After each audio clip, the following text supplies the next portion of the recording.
All right. So, obviously, it's been a couple weeks, so sorry for the extra delay here. I was thinking that it might be easier to just go to every other week for a short time till I catch up, but part of it is going to be just a matter of if I can have enough material prepared ahead of time that that will be okay.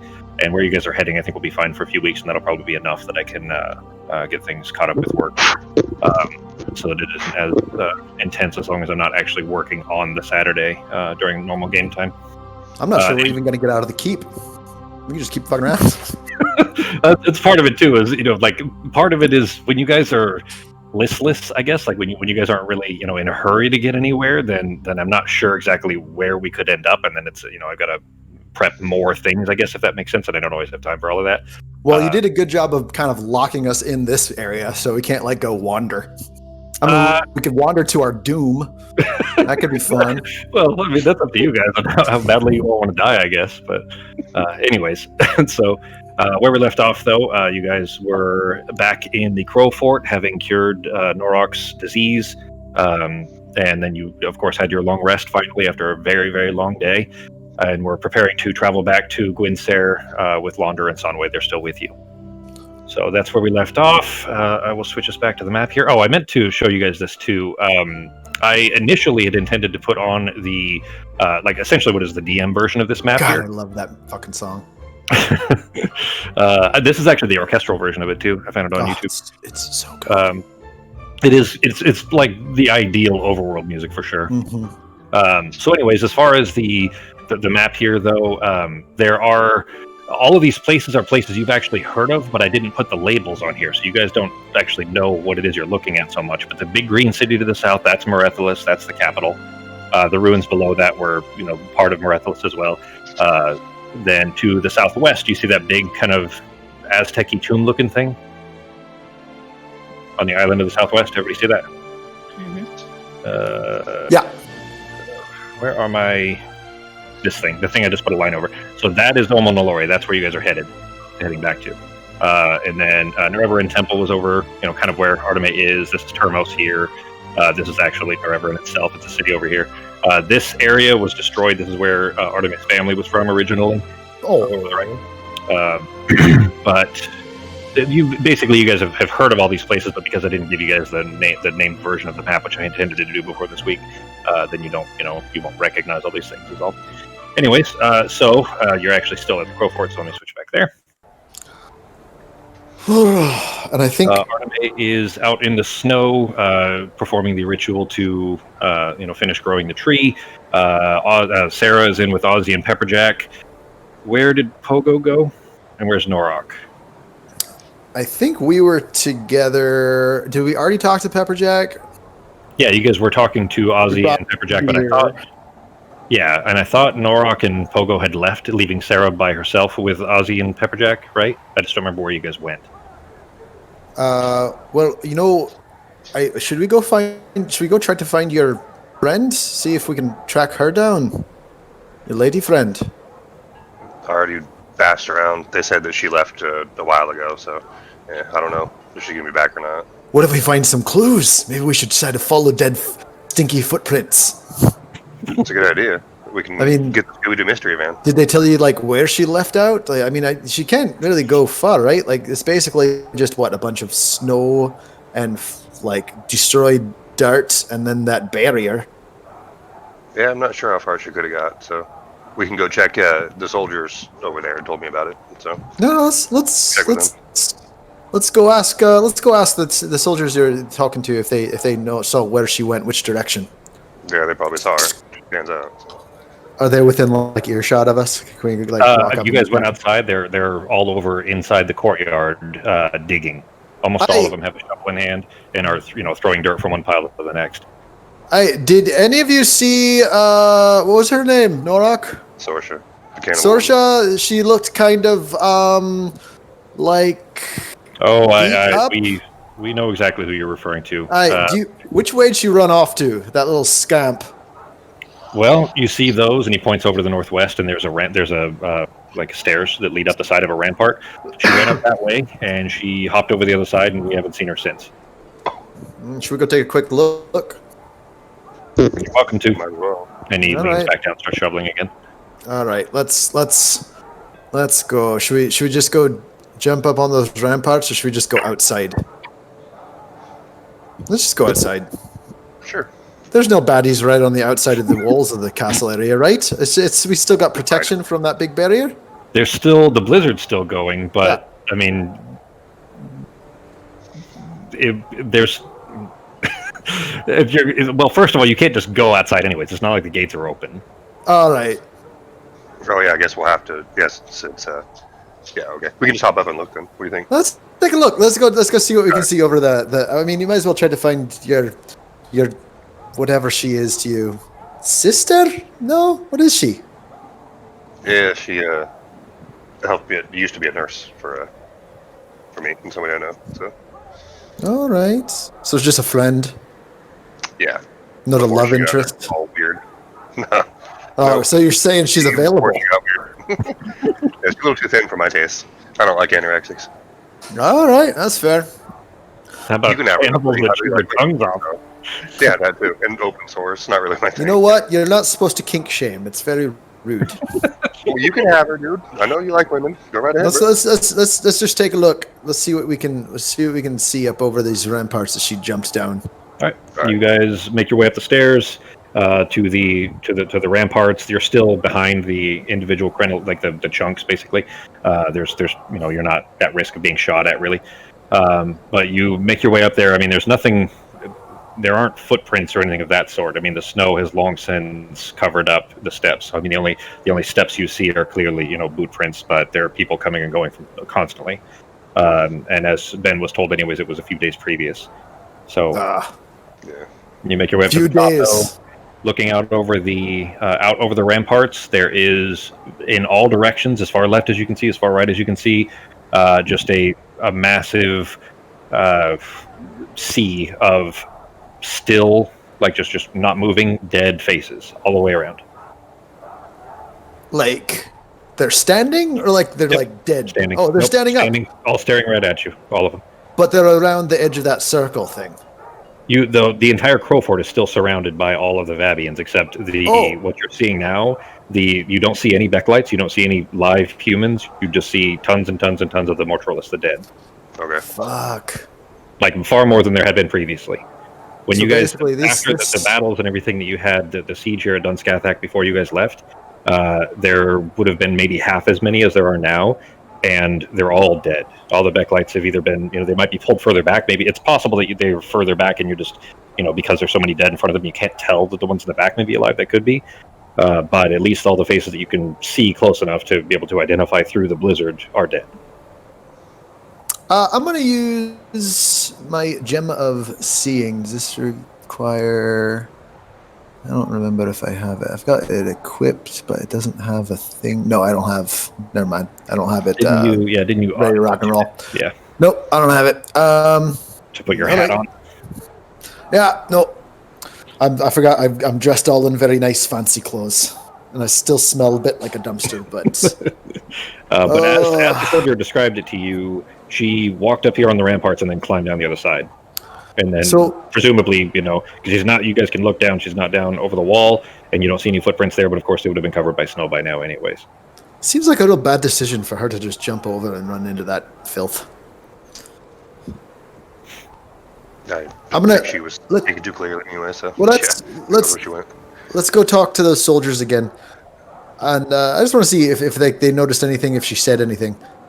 So let's go talk to them one more time. Okay. So you make your way back down the stairs, then over to the same guys. He stands back up, kind of real quick. Walks his brow.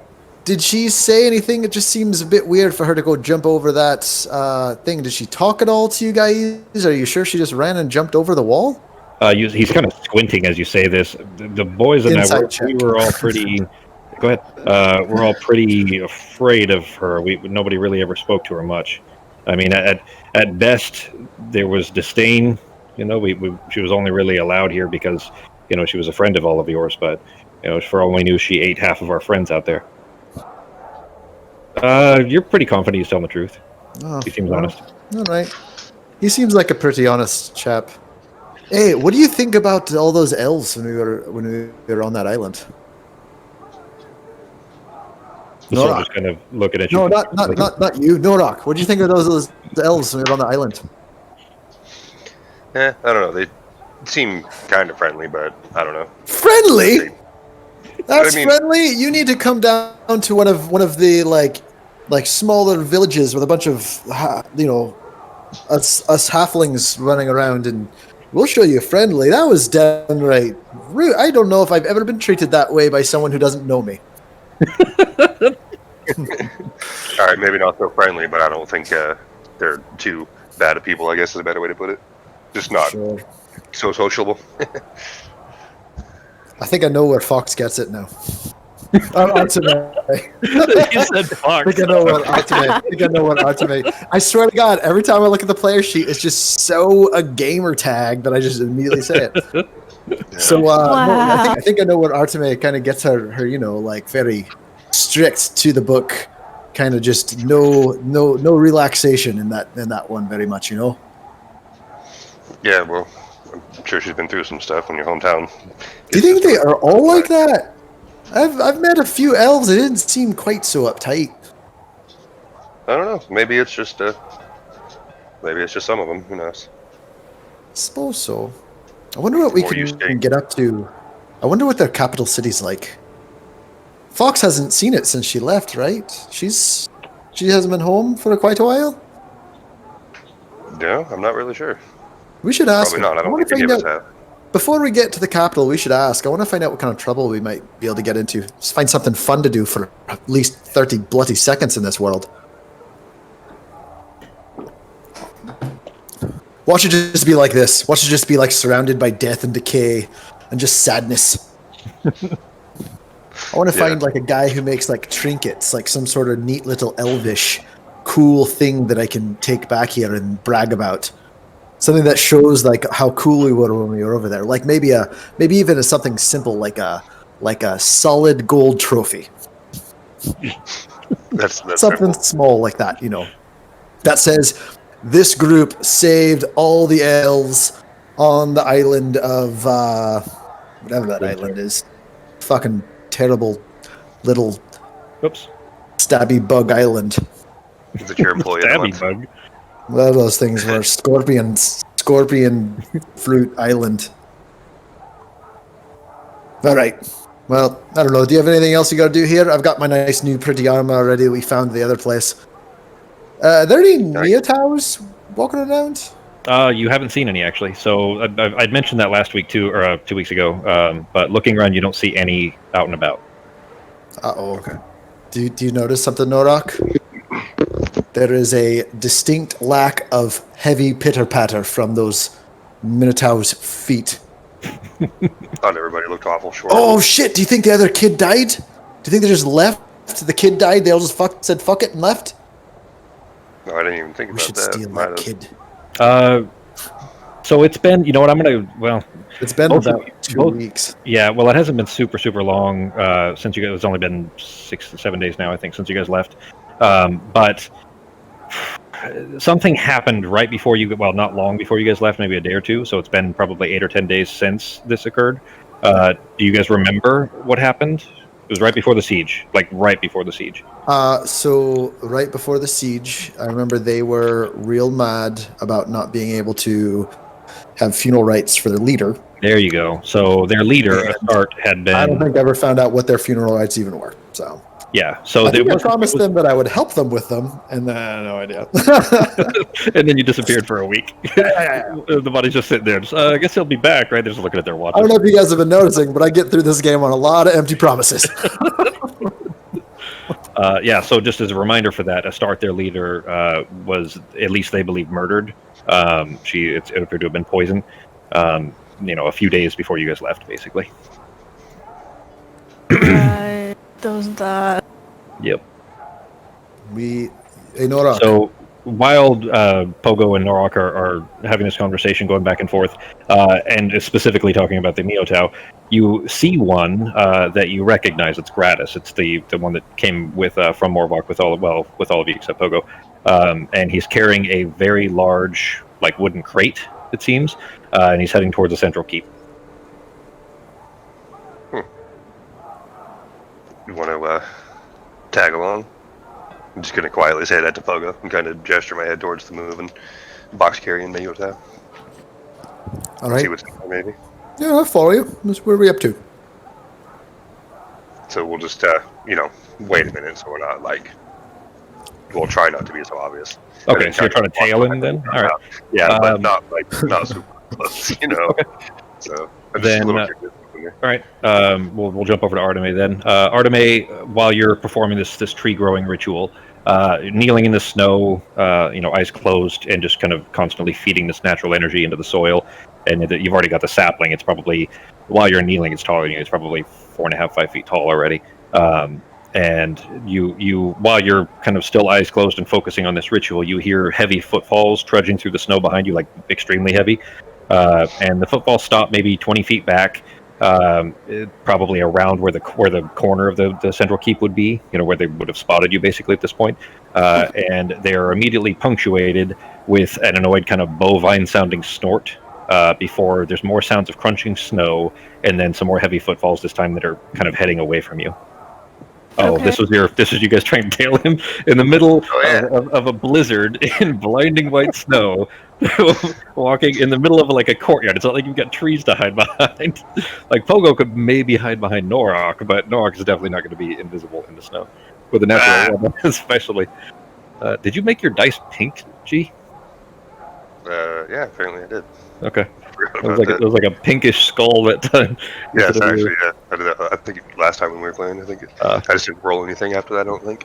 Yeah. I picture myself right now that as he's just heavily trudging through the snow, I am just like completely like attached to the back of his leg, like as if like I'm rock climbing but using my fingertips, just like right there. I'm invisible. I just look like a large like extra muscle on the back of his thigh. I mean, with 27, nobody's going to recognize that you're there, but it's pretty hard to miss Norok. I use my hat to cover myself. All my clothes are now just beige. So they're the same color Well, as Norok's skin. His skin's blue. like a gray. His skin's like a gray color, yeah, but still. So you're just trying to blend in. I basically just look like a giant flap of like muscle skin falling off the back of his leg. with Norok's like Just a dry humor. With Ben's style of heavy footfalls, Norok just stomping through the snow, making a bunch of noise like rooster kicks of snow up behind him with each footfall, like grunting and making noise because he's still tired from the disease. Like as noisy as he possibly could be, trudging through all of this. You coming around the corner, you see Gratis kind of stop, and then he's kind of stand still for a second. He says, "Oh, I heard you were not doing so well. You feeling better?" Yeah, luckily they got me fixed up. How's that axe treating you? Good. It's seen us through some fights, definitely. So appreciate it. I've been meaning to tell you, Doros. Well, we didn't exactly dispose of the metal that was left over. And he says it's a little quiet. He's kind of looking around a little bit. He says, "You realize what I'm talking about, right?" Yes. Yeah. Sorry, it took me a minute to remember. Hang on, I gotta see if he would notice. He does not appear to notice that there's a pogo attached to the back of your leg. He's talking to just you. Like he was specifically, looking around for people. Doesn't appear to have noticed a pogo there. So with that metal that was left over.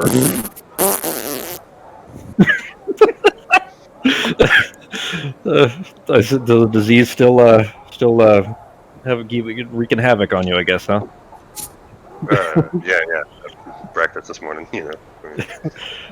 Anyways, the metal that was left over, there's something to it. It's definitely tainted. I don't know that we can really do much with it beyond try to dispose of it safely, but we are a little worried about it falling into the wrong hands for sure.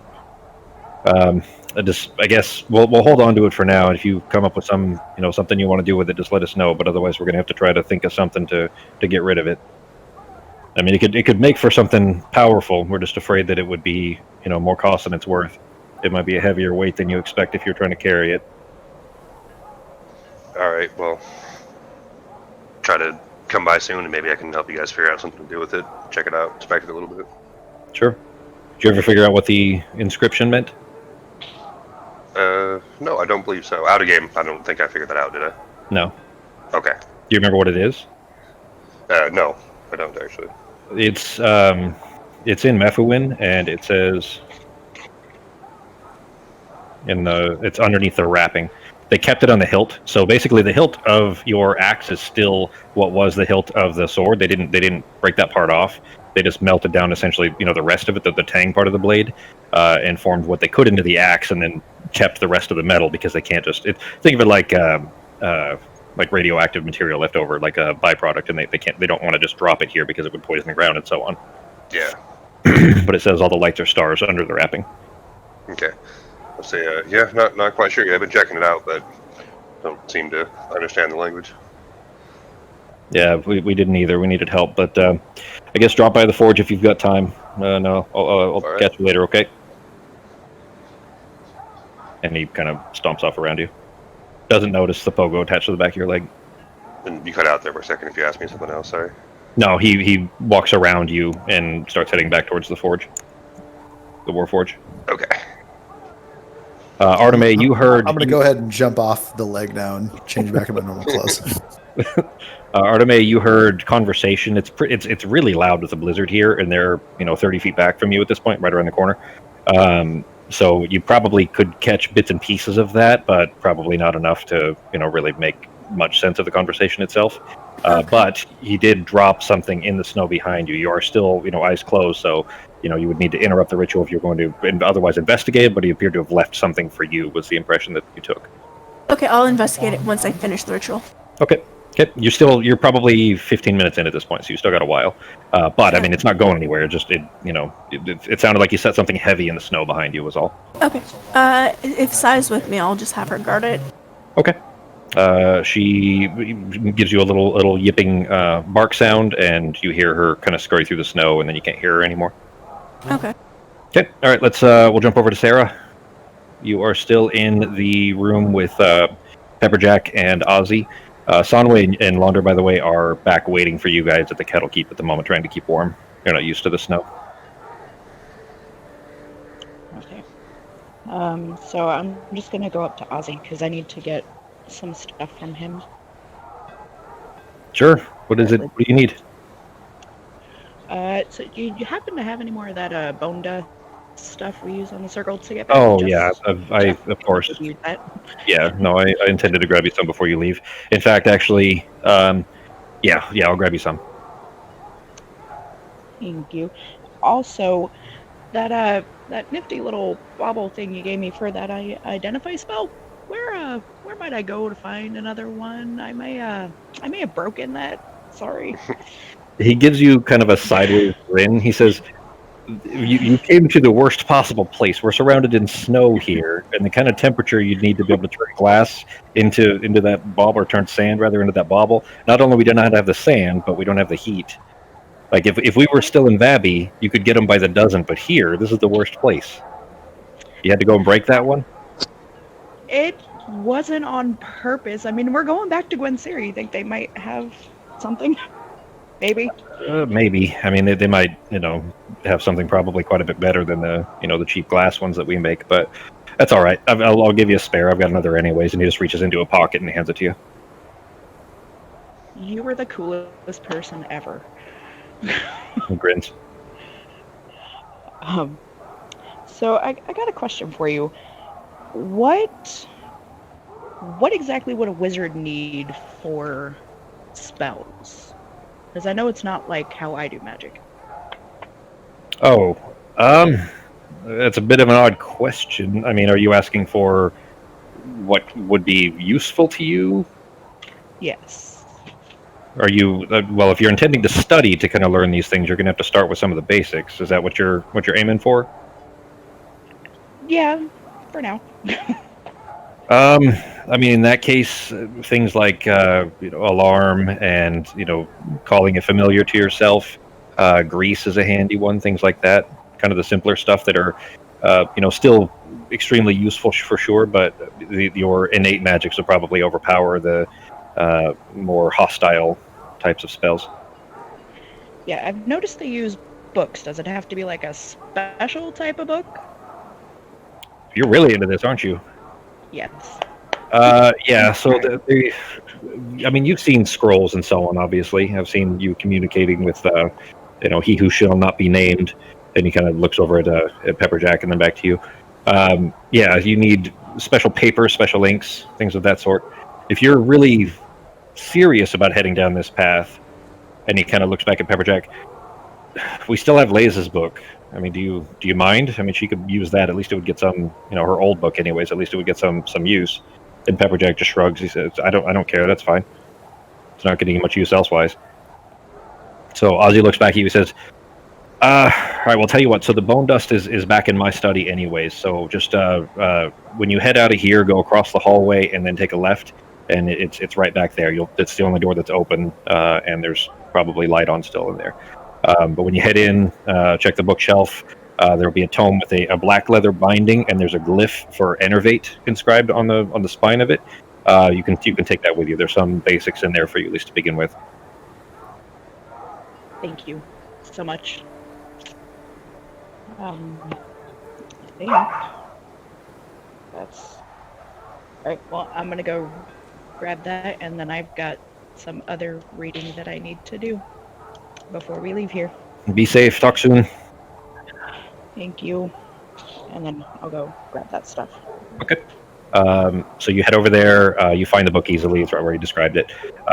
And there is a small pouch on the table, as he had told you to expect, anyways. And it looks just like the one that he had given you originally. You open it. It does look like the same kind of ground up bone dust that you just used. Awesome. So I'll grab all that, and then I'm gonna go find a quiet corner somewhere to sit down and take a look at the other book I have. All right. Then The first one was so boring. we'll hop back here in just a moment then. But the other book, you find a quiet corner inside the keep so that you're not freezing. And you pull out the other book. You set out some light so that you can see, because it is pretty dark in here. And the book is titled "Fear and a Handful of Dust, or The Painfully Accurate Account of Kalo Yennik's Remarkably Brave Journey Through Dangerous Lands, Seas, and Airs" by Kalo Yennik. Jesus, I can't write all that down. I'll give it to you in text here. Well, let me paste it, or is it going to paste it as an image? No. Oh, well, I did paste it as an image, but you can still see it. That is a very long title. Yeah. So you immediately, just by the title alone, you gather that it's probably a little bit. It sounds like an embellishment just from the title, and immediately, as soon as you look at the, a couple of the chapter titles, just flipping through it initially just through some of the chapter headings, it's an autobiography of a halfling archmage. Kalo Yennik is his name. Obviously, he was from Korhal. Like you know his name, you've heard the name before. The same way that people might have heard of Merlin, but not necessarily know the backstory of the Arthurian legends and so on.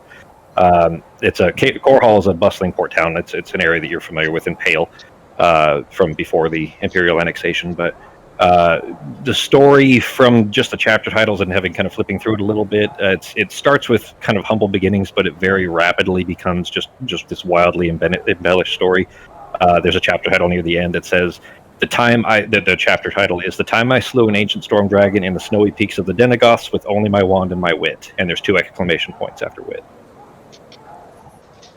So it definitely looks like it'll be a more entertaining read than the Inconspicuity of Sir Connell, but whether you can take the readings as legitimate or not is probably suspect.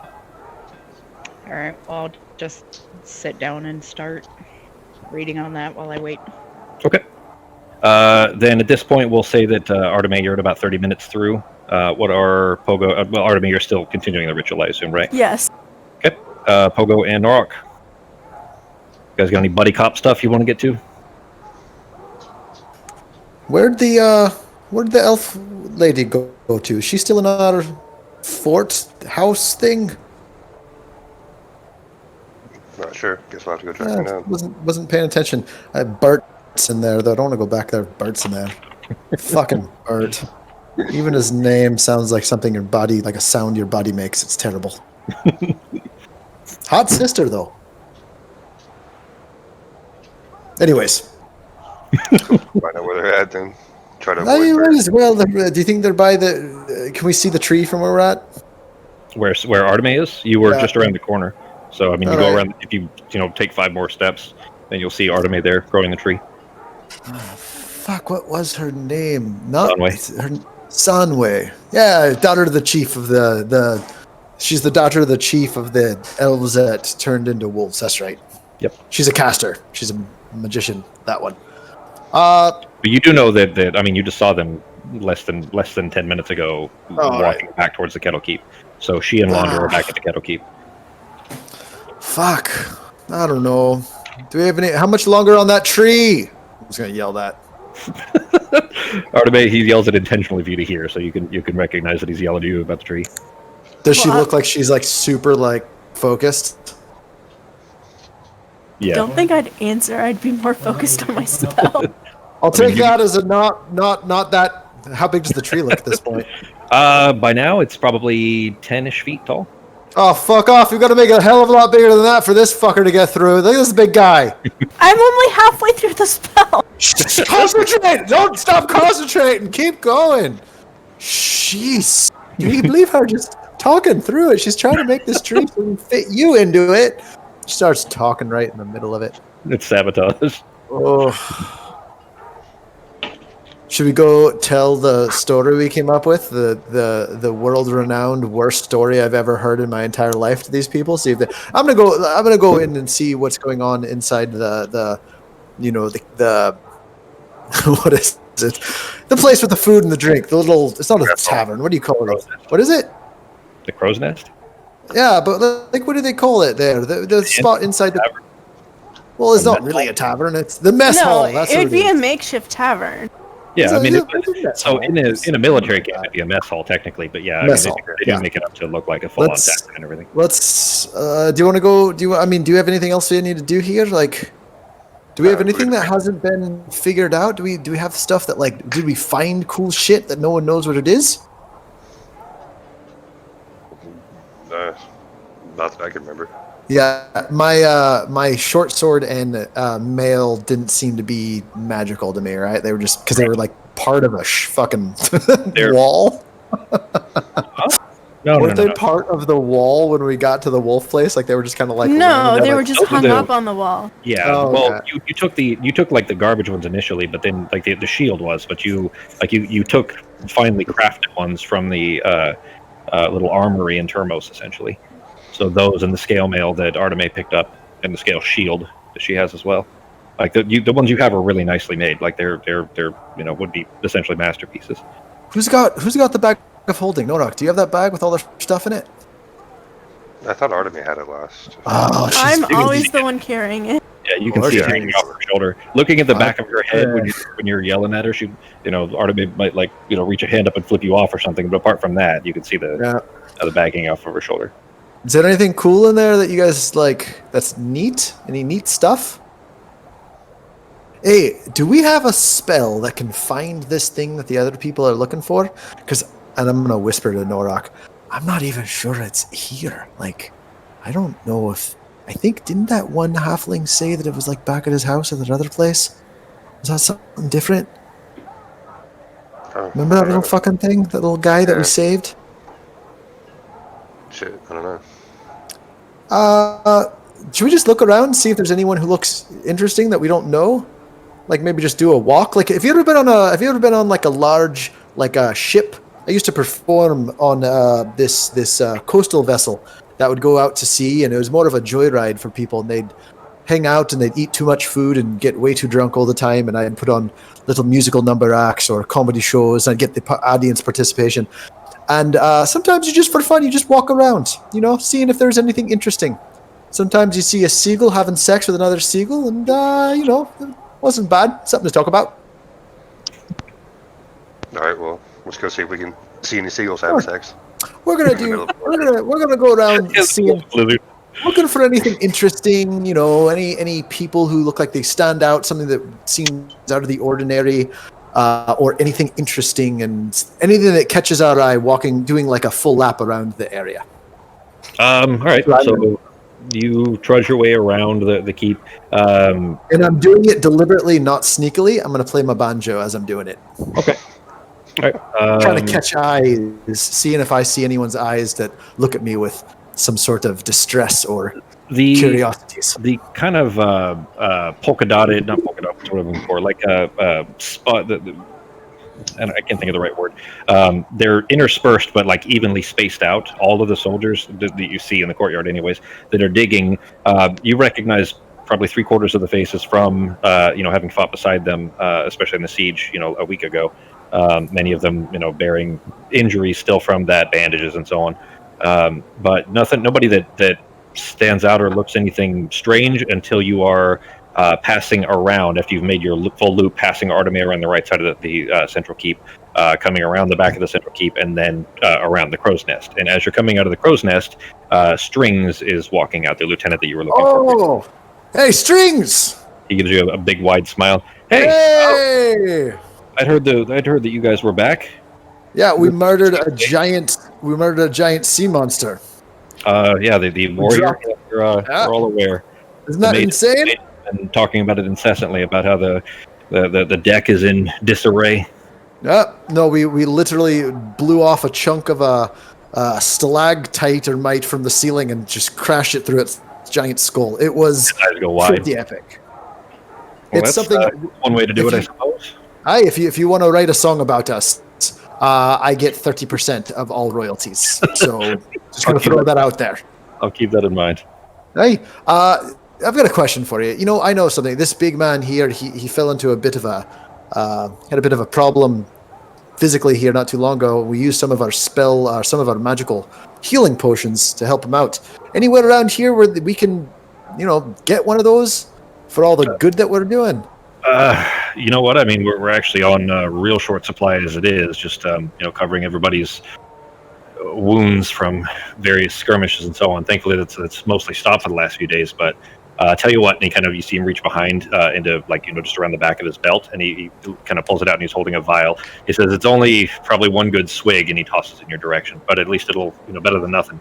Oh, you know what? Sometimes, honestly, that's all we need. It got a little touch and go there at the end when that thing was,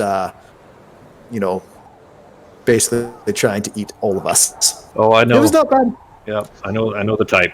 The blowing up of stuff is kind of my business. We're sappers by nature, so we were all pretty excited and cheering for you when we'd heard about it back here.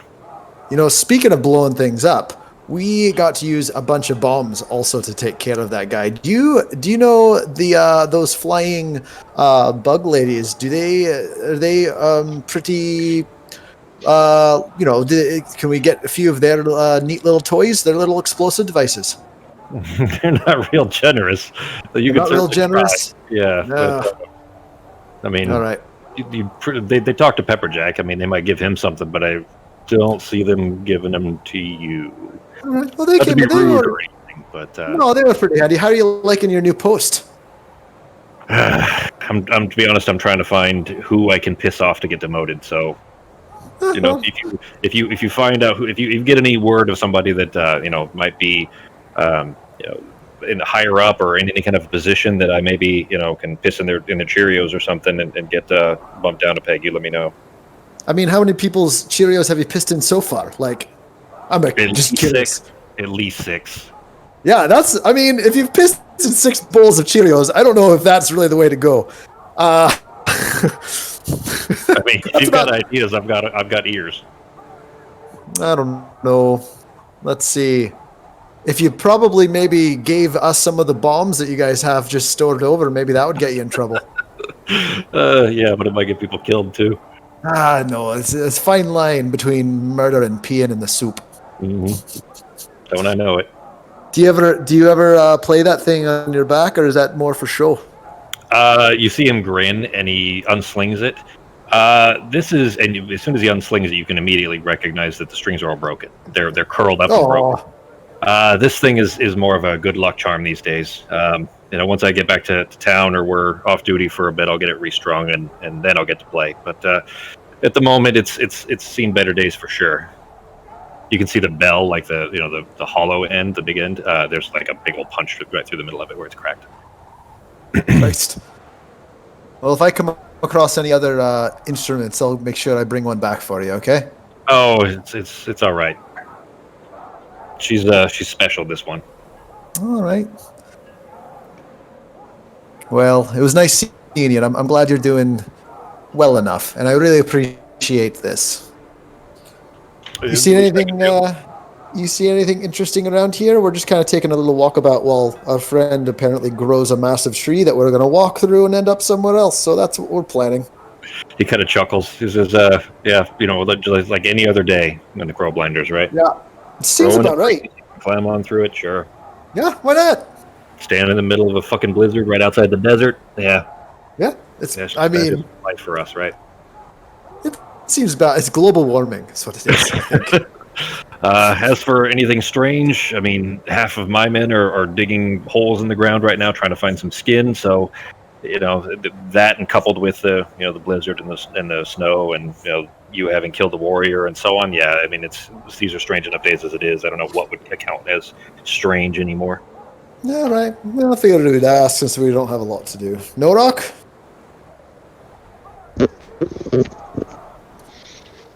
Sorry. Chasing off there. Big man here is very quiet. So we're going to have to. We're going to go ahead and get off here, Strings. It was really nice talking to you. Mm-hmm. He just nods and continues on his way. Can I add that as another minor healing potion? Yep. Oh, sweet. Wink. Never hurts to ask. So you guys just kill on time?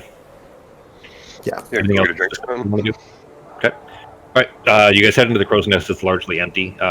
As they have told you, when you first arrived, there are probably half the number of soldiers that there were previously.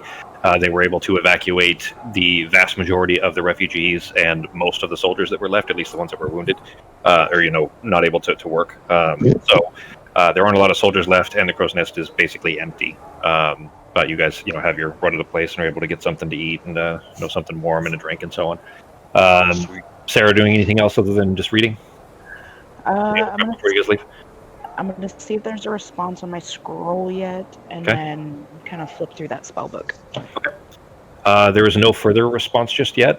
The one you got was pretty late in the evening yesterday, and there hasn't been anything further yet after what you sent back. So, continue flipping through the biography. No, I'm going to look at the one that I got from the boring manual. Okay. He did send both. Oh, no, okay, sorry. The one that I got from Ozzy, not Corey. I see.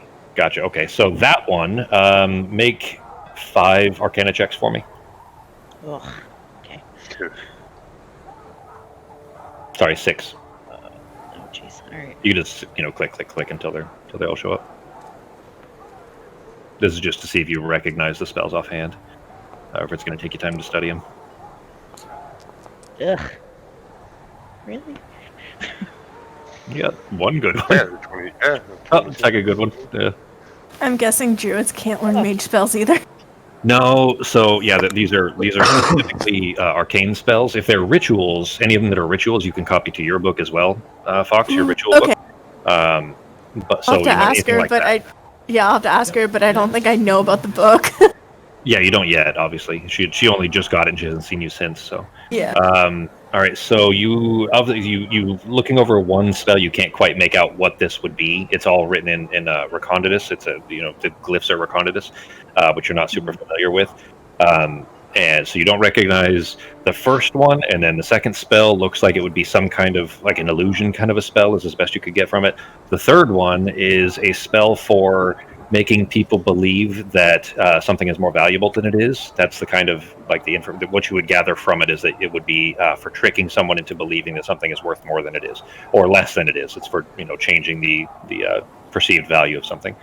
The next one is for summoning a familiar. You recognize that one, having seen it in Artime and performing the rituals that are described there. So you recognize that one pretty easily. The next one, you have no idea. It doesn't make any sense. It's about putting something on the ground, but you don't know what would go on the ground or what it's for. You don't really understand. It's like the art of it shows you spilling something on the ground, but you don't know what it would be, what its purpose would be. And the last one is for exceptional. It's written in the margins almost. There are little notes that are in common in Vindian about being lazy. And it's specifically a spell for creating an invisible creature. Like there's not really anything there. It's basically just an illusory spirit essentially to just do whatever you tell it to. It's like having an invisible slave temporarily. Nice.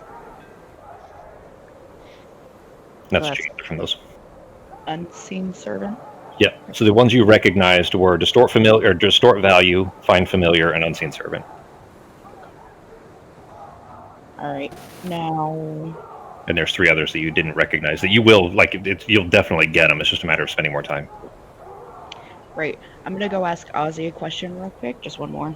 Sure. He's still across. He and when you step over there, the door is still open to the war room. He and Pepperjack are talking. Okay. Hey, Ozzy, can I ask you something about this book real quick? Sure.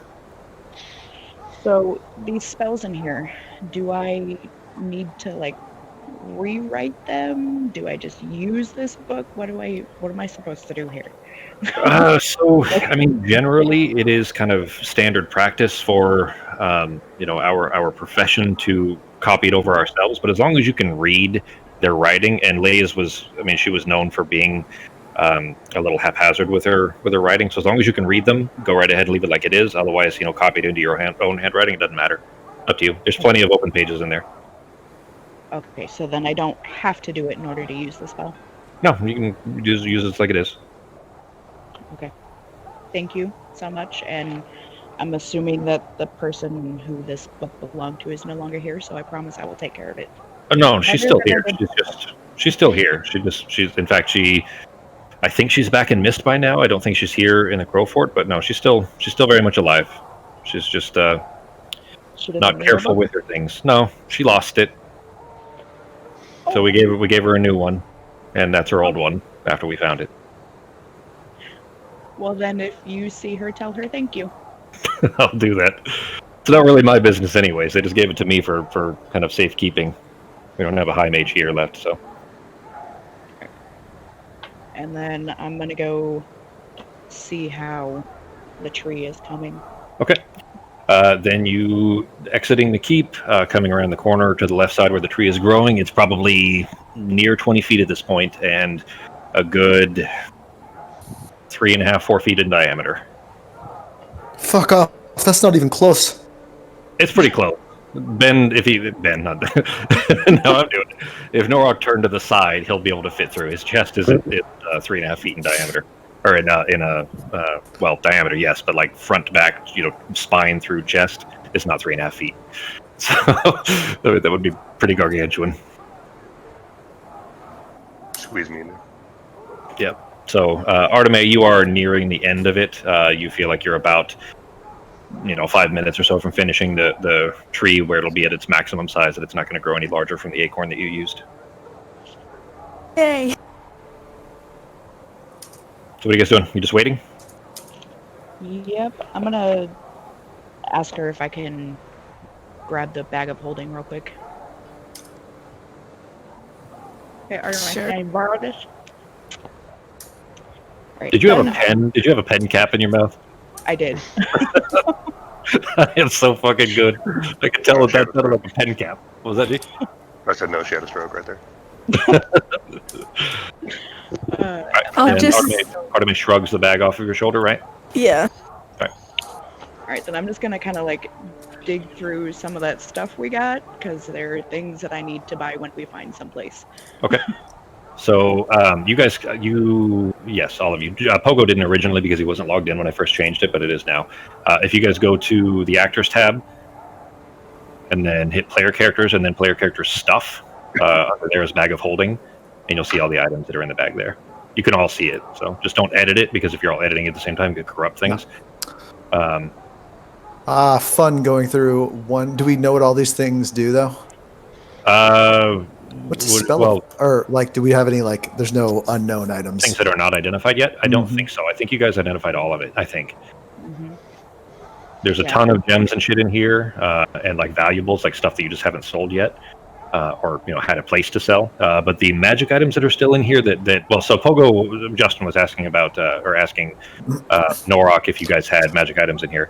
The Scarab Reap, the Rod of Misedsu, and then the Immateria Jar, the Scroll of Augury, Chris Knife of Misedsu, and the Elven Dagger. Actually, I think the Elven Dagger is not. The rest of those ones that I just listed, though, are all magic items. they were specifically mostly relics that you pulled out of Masetsu's tomb from the mummy. Do you guys have anything cool that can do neat stuff in there? Besides all that, random trinkets and gold that we found on the boat. That's all I know about. We've got things that you probably don't want to use right now. All right, I'm just wondering. Sometimes it's nice to know what you have in case you're going to say. Always be prepared is really what I think we should do. Yeah, they have some bad side effects at the moment. You guys, so at level 1, well, 2 or whatever it was you guys were when you guys were in that tomb, they looked pretty harsh, but they're not like specifically the Masetsu stuff. They definitely have major downsides, but they're still pretty fucking cool. Like those downsides, I wouldn't say, especially now that you guys are higher level, are deal breakers. You might actually like them. It's just a matter of whether you're worth giving the trade off for them or not. But you guys can reassess at another time. Did we ever get into that dark steel lockbox that we got off of that? Yeah. Yep. Yeah, you guys opened it. You still have the box. That's all. Oh.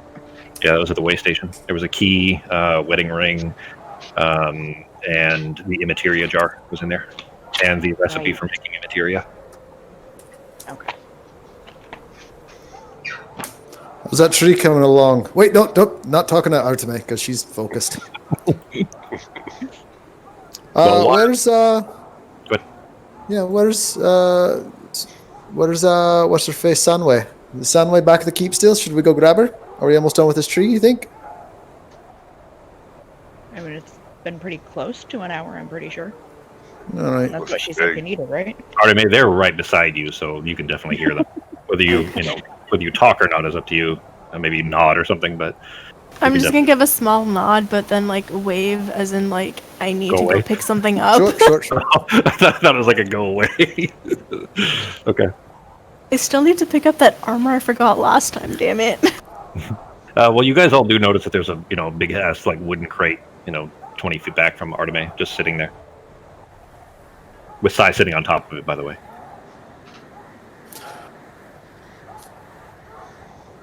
I wrote a quick song. Do you guys want to hear it? Sure.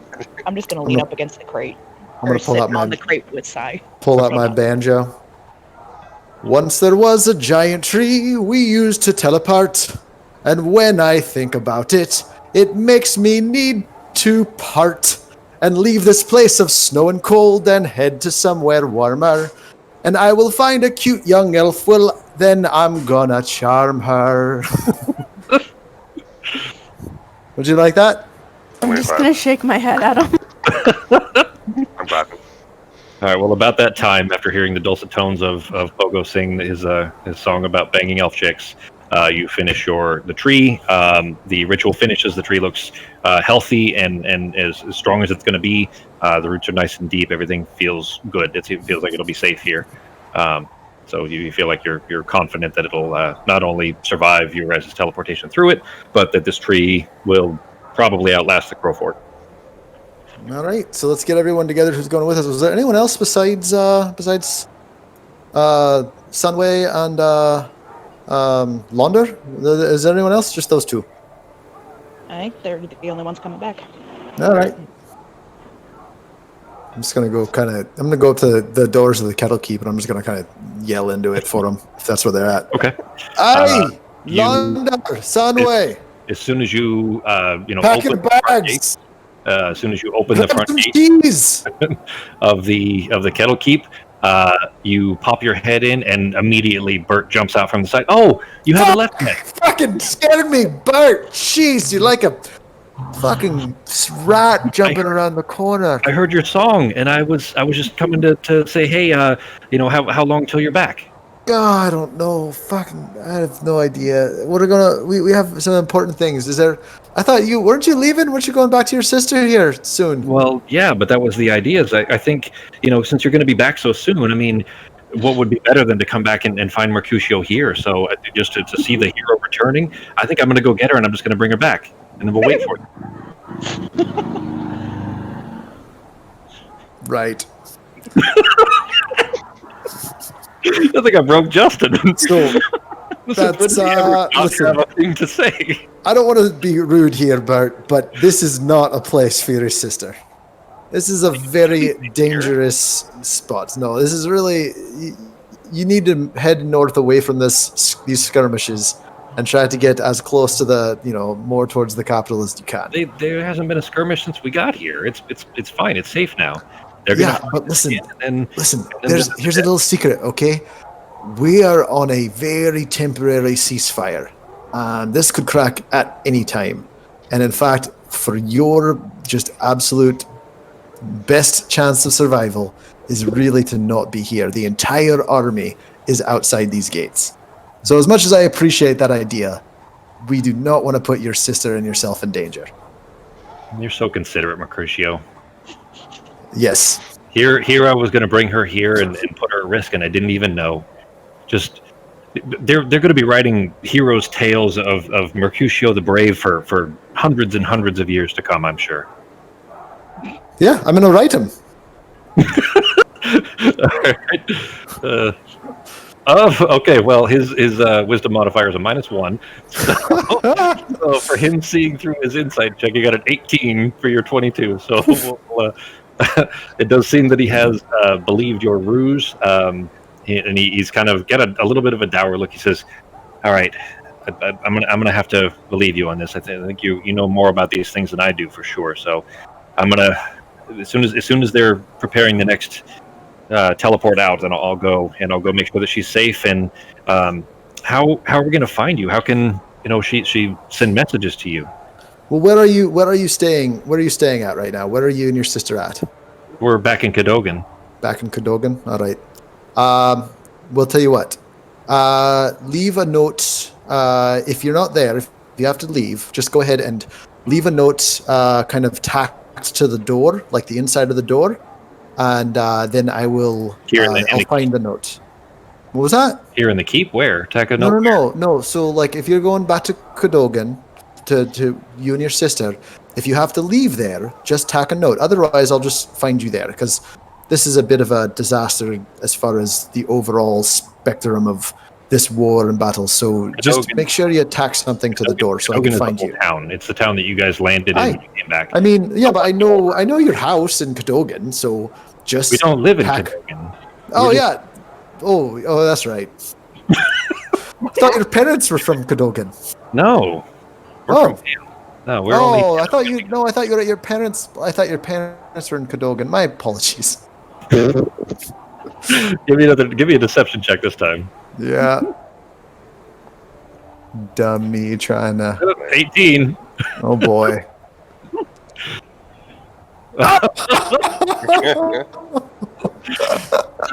Oh yeah, okay, yeah. No, I think Dallin probably said something once and gave the wrong impression. No, our parents aren't there, but that's okay. I know you're busy enough as it is. It's no surprise that you would confuse some of the Kedril, for example, with Cadogan, but that's okay. What we'll do is, I mean, we're usually kind of all together anyways. The town's still not in great shape, and we're just kind of rebuilding. So if we have to leave for whatever reason, I'll just I'll leave a message with with whoever's in charge, and then you can talk to them, and they'll find us for you. Okay? We'll figure it out. No worries. Hey, here, I do want to give you something though. Okay. Here, and I'm going to go ahead and pull out my rapier that I was using before, and I'm going to give him my rapier. And I'm going to say, I've got a bit of an upgrade from this, and I want you to hold on to this, and you keep yourself and your sister safe for me, okay? His eyes go just wide in awe. He's like afraid to hold his hands around it, like he won't grasp his hand around the handle, just holding it kind of both palms open, just staring down at it and kind of looking up and down the blade. You want me to hold on to this for you? No, this is yours. This is yours to protect yourself and protect your sister and do your best to stay alive through all this, okay? I'm honored. I don't know what to say. It's usually thank you, and then that's the end of it, and then you go. Of course, thank you. And he kind of tests to grasps his hand around it, so it starts to whip it around a little bit, almost hits you, like has no idea what he's doing, completely incompetent.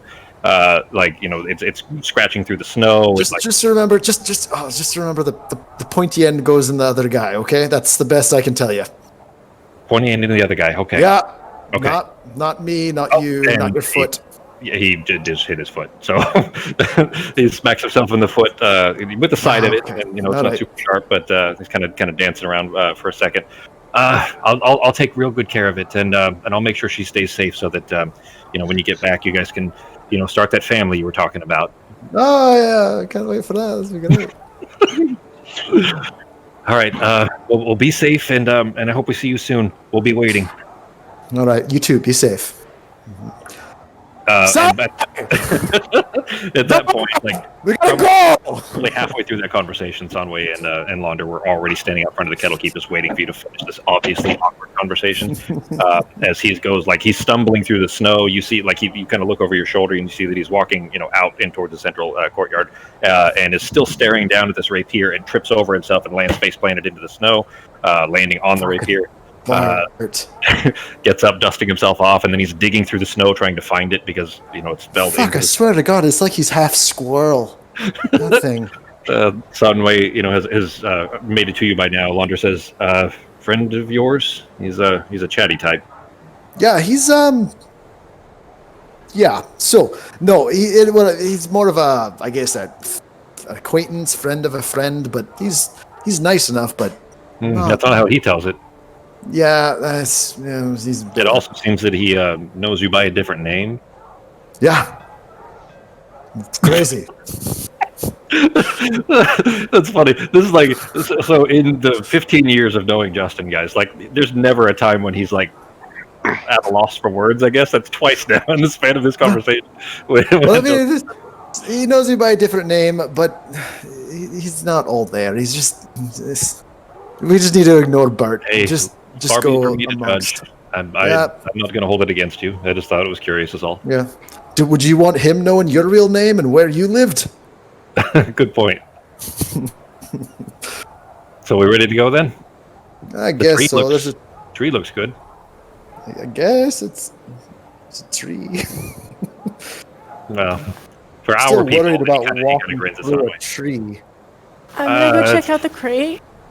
Okay, Arteme, then seeing you can look over seeing the conversation between Pogo and Sanwei and Launder over at the kettle keep doors, which are 30 feet away.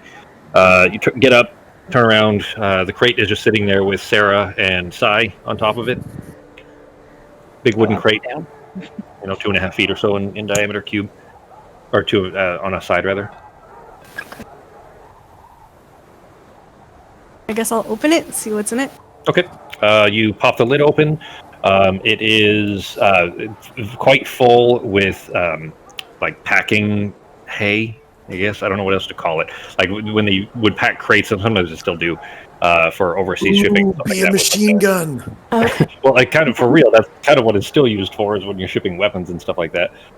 But it is packed with some kind of a packing hay type stuff in the middle of it. But the inside is a very thick a coat of thick overlapping chitinous scales that are dyed this deep shimmering kind of smoky blue color, and they're stitched into a soft leather coat. They're basically it's clearly a set of armor. It's it's what you had ordered from him. It seems extra care was taken though, because when you go to lift the coat out, it feels really light. It feels easy to kind of lift up and move around, but it doesn't make noise. You're not hearing it over the blizzard around you, and just the general noise of all the soldiers in the yard and everything. Whereas you almost expect that the scales, when they clank together, would make noise. It really is very quiet, and it seems to flex and move very easily. It isn't all that different from the scales that you're already wearing, except that it does seem pretty quiet. Okay.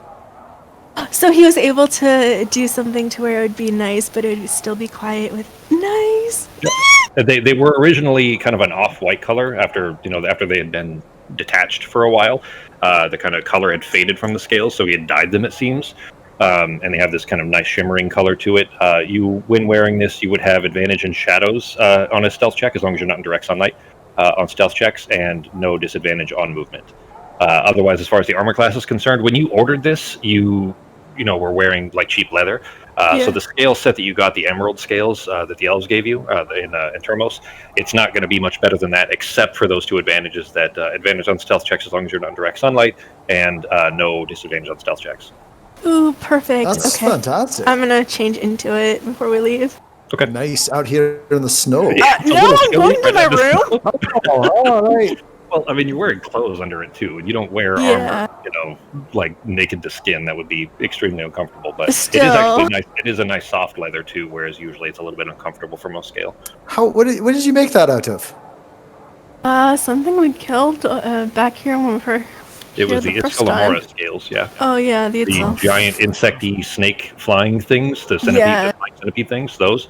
It was one of those. She had chopped a bunch of scales off of it after the siege, I think. Nice. I remember I brought one down when it was from laughing, but I remember I just ran away from that thing.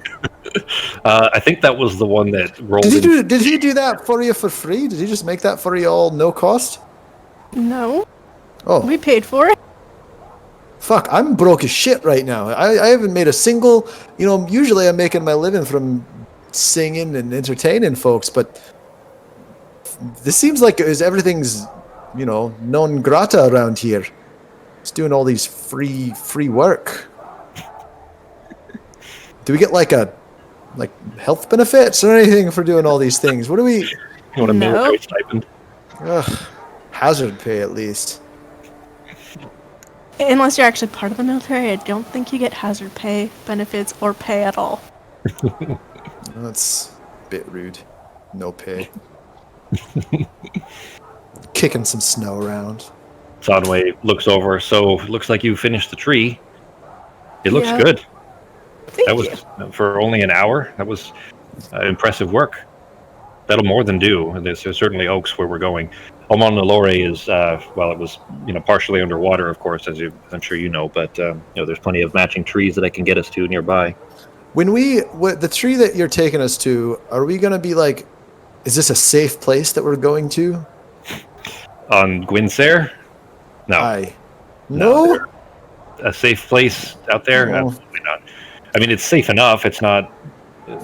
Just you still got to watch over your shoulder. There's no such thing as a safe place anymore, unless Right. you're in city walls. Before we go through this portal, I'm going to cast invisibility on myself. I don't know if that would work. We'll give it a shot. Oh, all right. Fuck it, I'm doing it. If I can So, are we find ready? my- Is there anything else we need to do before we go?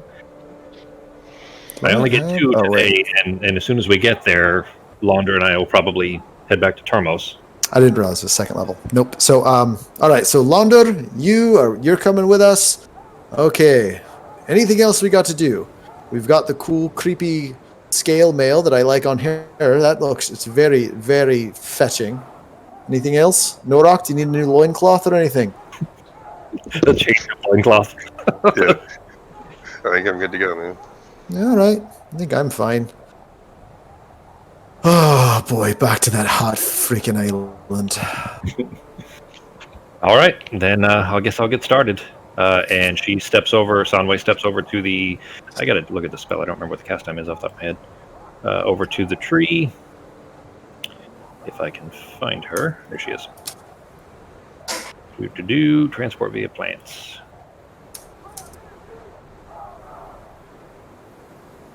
Oh, what happened? I clicked it. Maybe I have to have her active.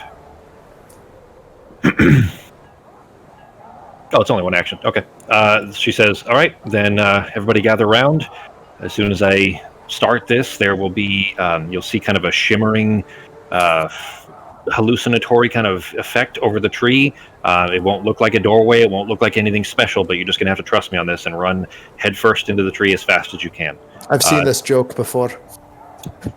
Okay. If you want to not trust me, that's fine. But I'll do it. I'll go after other people. I gotta watch someone run into this fucking tree before I'm gonna do it.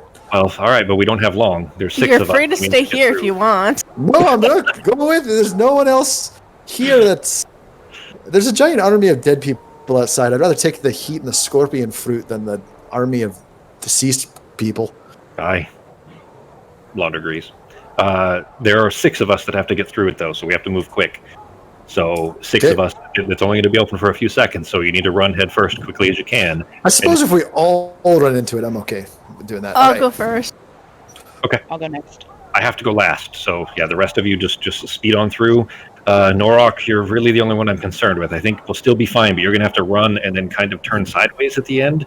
So, leap through maybe. And because of that, I need to point this out too. As soon as you arrive on the other side, get out of the way, because Norok is going to be coming through right afterwards, and you probably don't want him landing on you. Sometimes this is a little bit violent, so... Yeah. I'll go through and then put like a 30 pace distance between me and the tree. Okay.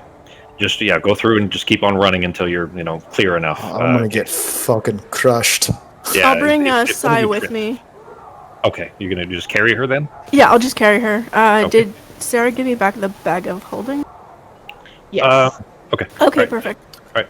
I just wanted to see what was in there. So. Norok, when I get through, I'm going to jump to the right.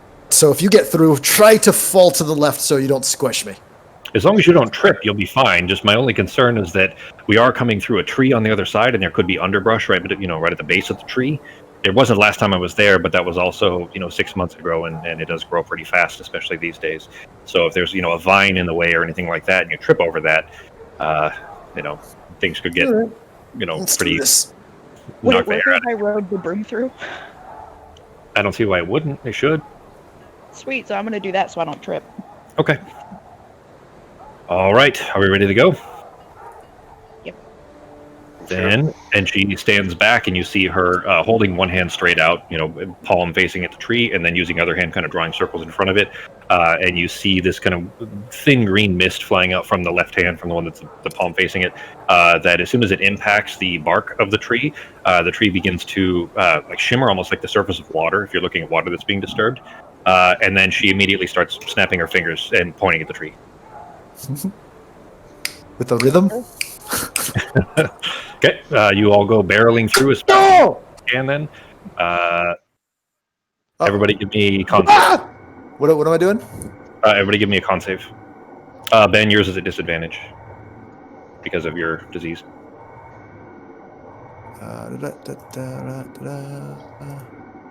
Oh, I guess you guys, since you don't have the HUD, we can do it when we get here. I'll just switch to the last scene or to the next scene, and then you guys will be able to. It's still visual, but it might be easier anyways. There we go.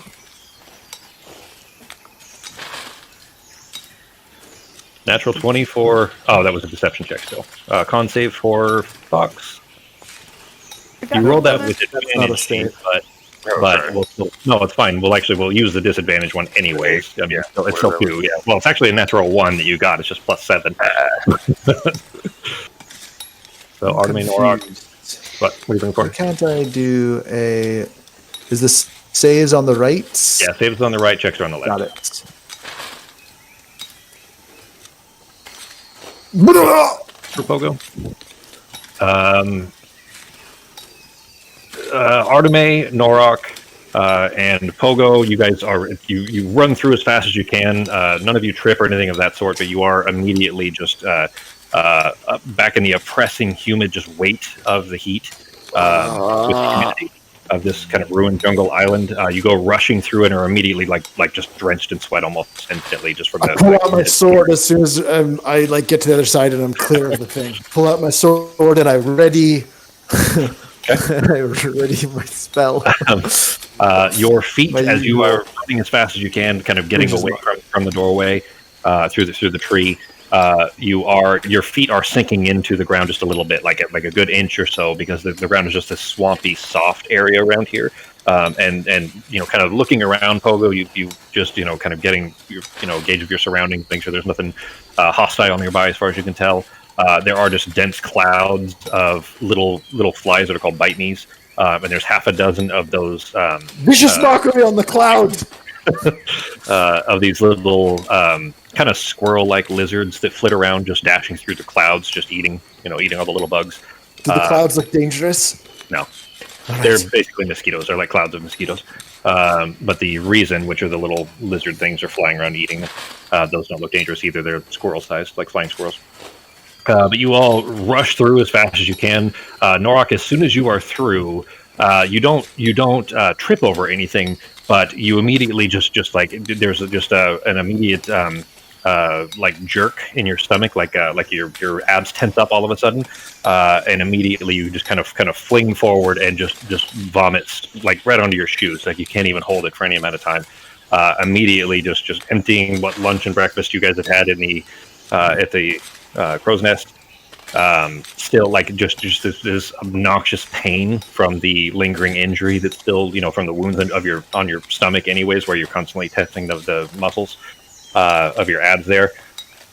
For Pogo and Arteme, you guys don't vomit, but you are like disoriented and have an awful headache just instantly. There's this kind of light rain that maybe should help if it was like raining a little bit harder, but it just feels like sickly and warm. All three of you, so basically everybody except for Sarah, you guys are going to be disoriented for the next 4 hours, with a disadvantage on wisdom saves. So Ben, you'll have disadvantage on con saves and wisdom saves for a bit. But place sucks. Sonway says, "Look, I mean, the snow was a welcome respite that I'm sad to be rid of." Really? Everybody think it's okay? This sucks Yeah. too, but they both kind of suck. I guess at least when it's in the snow, you can put more clothing on. Here, you just kind of only so much clothing you can take off comfortably. Yeah. I'm sad. I guess we're not going. I forgot we're not going to the capital city, are we? This is where you wanted to go, right? I know this is where we get the thing that we're going to borrow, but I wanted to see what the city was like. Well, we'll be happy to show you around when you finish. Just come on back later, and I'll give you a nice tour. All right. Yeah, So where are we headed now? Go after this. I mean, I'm down, but we're still got to make sure. Maybe is it going to be all right? So we still have to get back to her. I swear to God, do you think that Pixie's on this side of the island or just hangs out in that one little area? That ferry is notorious all over. all over. Yeah, we hear stories about her from all over. Anywhere there's a thinny, any place that there's a thin space between the Fey realm and ours, you'll find her. Great. That's complete utter sarcasm. I'd rather not run into that fairy again. I would say that Arteme, like Sparkle Sand is pretty notorious. She's been around hundreds and hundreds of years. Which, by the way, very only important because of where you guys are heading, presumably. Very quick history lesson. The Monodoran elves are not from these islands originally. So remember when we were talking about the sacred progression, which were the humans kind of pushing everybody out to make room, right? So when they did that, the elves were just the kind of wood elves essentially from the south part of the empire were pushed out until they got to the beach and there wasn't anywhere else to go. So they sailed over here to these islands. They've been here for 2,300 years at this point. So, but all right, okay. Launder though is kind of, you see him kind of brushing at his furs. I can already feel the sweat building under my fur. Ugh. So what's the plan? What are we doing? Head to the ruin. Yeah, we're looking for your aunt, right? Sonway says, well, I think the dig site's that way. It sounds like I can hear digging or picks or something from over that way. Do you have any further need of us? Anything else you need before Launder and I head back? You guys should be fine to head back. All right, then I guess I'll start. Launder, you run through as soon as it starts to look wibbly wobbly, and I'll run in right after. Be safe, all of you, and I look forward to seeing you back. I mean, we'll be likely in Termos rebuilding for a while yet, but by all means, please stop by, and we'll make good on that tour through the Merethalis. Sounds Thank good. you for your help. Of course. Aye, thank thank you. And thank all your friends for me too. They're all very kind. Well, that's a lie, but they're all very helpful and they do in their job. So Yeah, I figured you would still be a little, unhappy about all the arrows pointed at you for so long. I heard you grumbling about it from a mile away. I mean, honestly, it's not the first time like a group of women have had arrows pointed at me, but also not the sexiest. It was a good time. There was this time I was on this island. Okay. And she turns around and starts. all right. Stay up. So she begins the ritual. You can hear, now that especially since she had pointed it out, now that you've had a moment to kind of settle and not be further disoriented from the transportation, or teleportation rather, you can hear pickaxes or something in the distance. Okay, let's just travel that way. And remember, be careful. Don't step on anything. I know, there's exploding mushrooms, and then there's giant apes. Do I hear any weird giant ape sounds in the back? No. Far away? No, the only thing that doesn't sound like just kind of normal jungle-y kind of sounds is that constant like pickaxe and shovel kinds of sounds in the distance. You guys are in you can't see, like there's no path, there's no road. You're in the middle of the jungle, like with a kind of a clearing would be a very generous way to call this. It's basically just the space around a tree and then dense jungle afterwards. Cool. Well, at least I've got. All right. So let's start down this path. I'm gonna keep my little spell up in case. You want to ride the broom so you don't step on anything? She says it guardedly. Don't go too. That doesn't sound like let's help Pogo. That sounds like I don't trust him not to step on things. Don't go too high though, because I get this weird feeling like I'm on the broom, and then if something comes and attacks me, I can't do anything. Like it's a weird sense of not a lot of control over it. So we're just gonna float through like the same height as Artemis. All right. I wrote another little song. Would you guys like to hear it? It's just real quick. I'm just gonna start walking in the direction of the pickaxes. This fucking island, it tries to kill me, and it's hot, hot, hot. It has fairies and angry elven girls who are hot, hot, hot. What do you think? Oh man. No, trudging along with them. Yep. All right.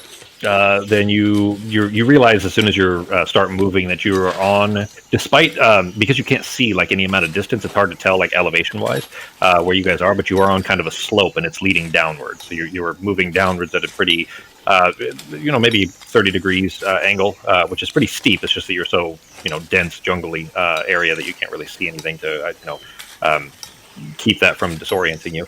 But the ground is so soft that every step you just keep sinking in, and it's almost like it's worse than the snow. It's like walking through muck almost, because like your shoes want to stay in the muck and you have to kind of pull them free. But not 2 minutes in, you are starting to see the broken bits of statuary, like statues that have just been destroyed, like giant heads and arms and bits and pieces of decorative architecture, let's say, until you finally start hearing voices. Pardon me, in the distance of what sound like Elven dialect, yelling back and forth over, far distances, not arguing, but trying to communicate with some distance between. Hey, what are they saying, Artemis? It's in Lethalin. It's Wood Elven, so Artemis would understand it. What are they saying? I can't really hear it from here too well. I would say actually with your guys' disadvantage on perception checks, It's like a ringing in our ears, like beep. A little bit, like the bends. Think of it like the bends. You guys know what the bends is? Yeah, when you come up too fast. Yeah, so I've heard like it described, never experienced. No, you probably that's don't. something I really want to do. Yeah, probably not. Go diving or get the bends.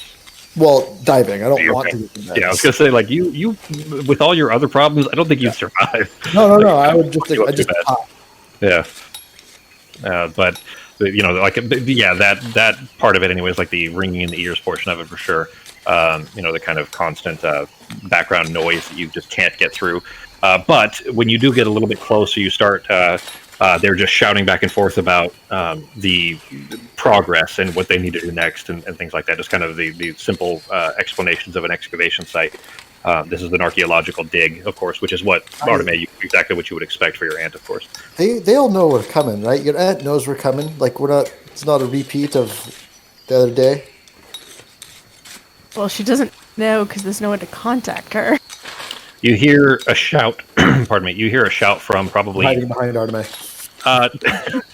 You're on the broom. Making myself look like a short elf.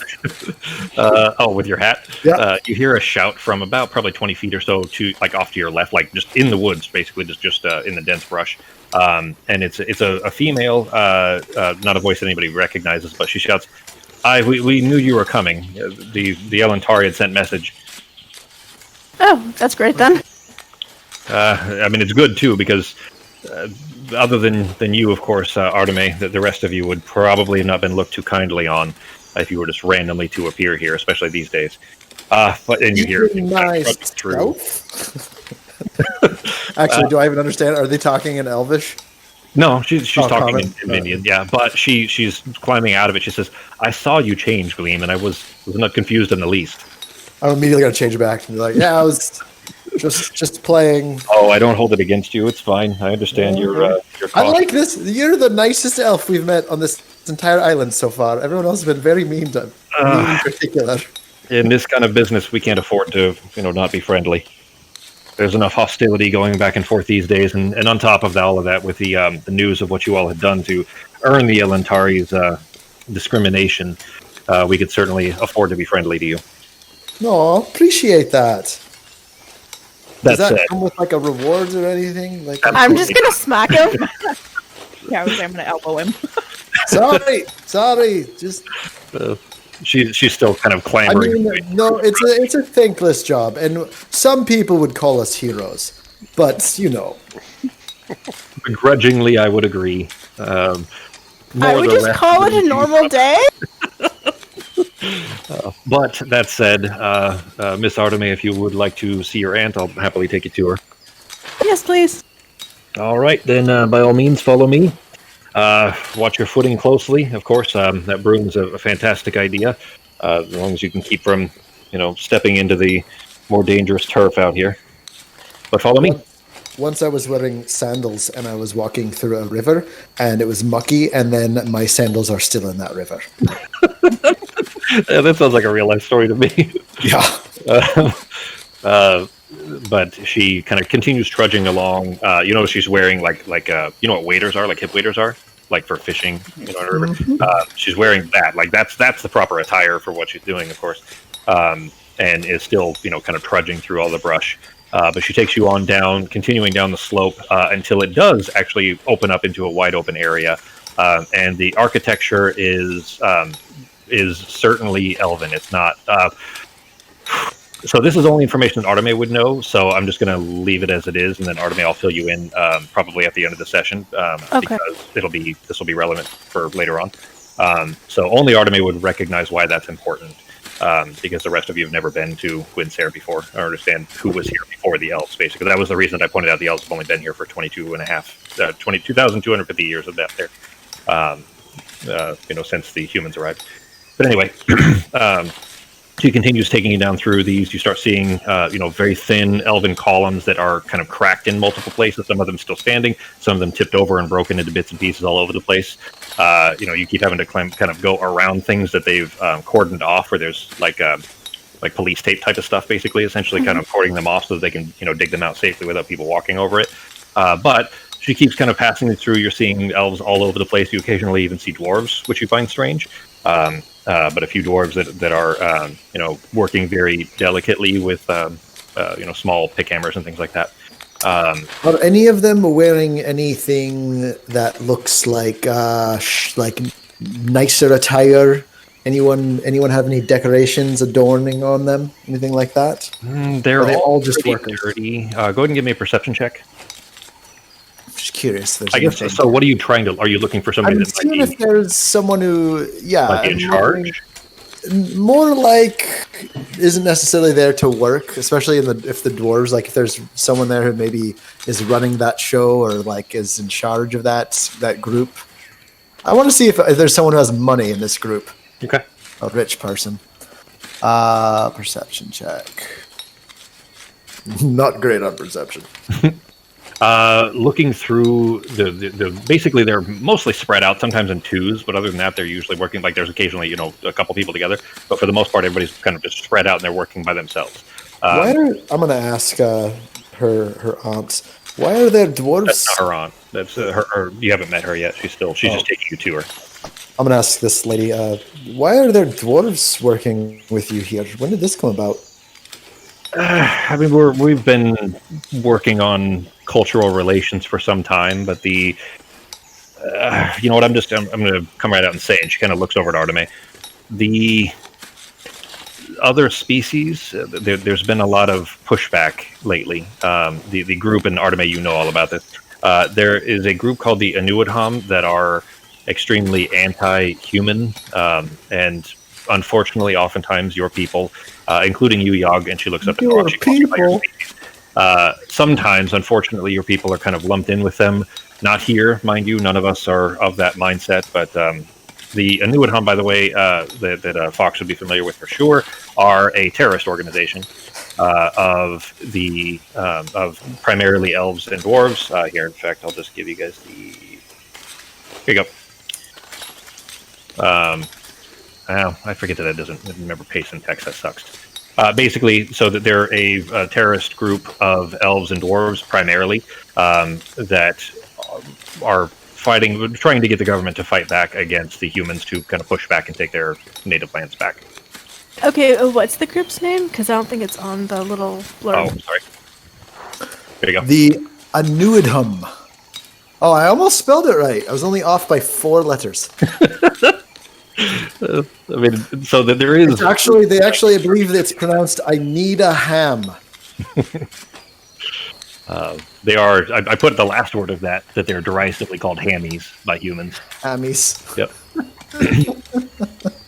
But anyway, so those are usually that although that kind of faction of them is not necessarily why the dwarves are here. That led to kind of more cohesiveness between elves and dwarves.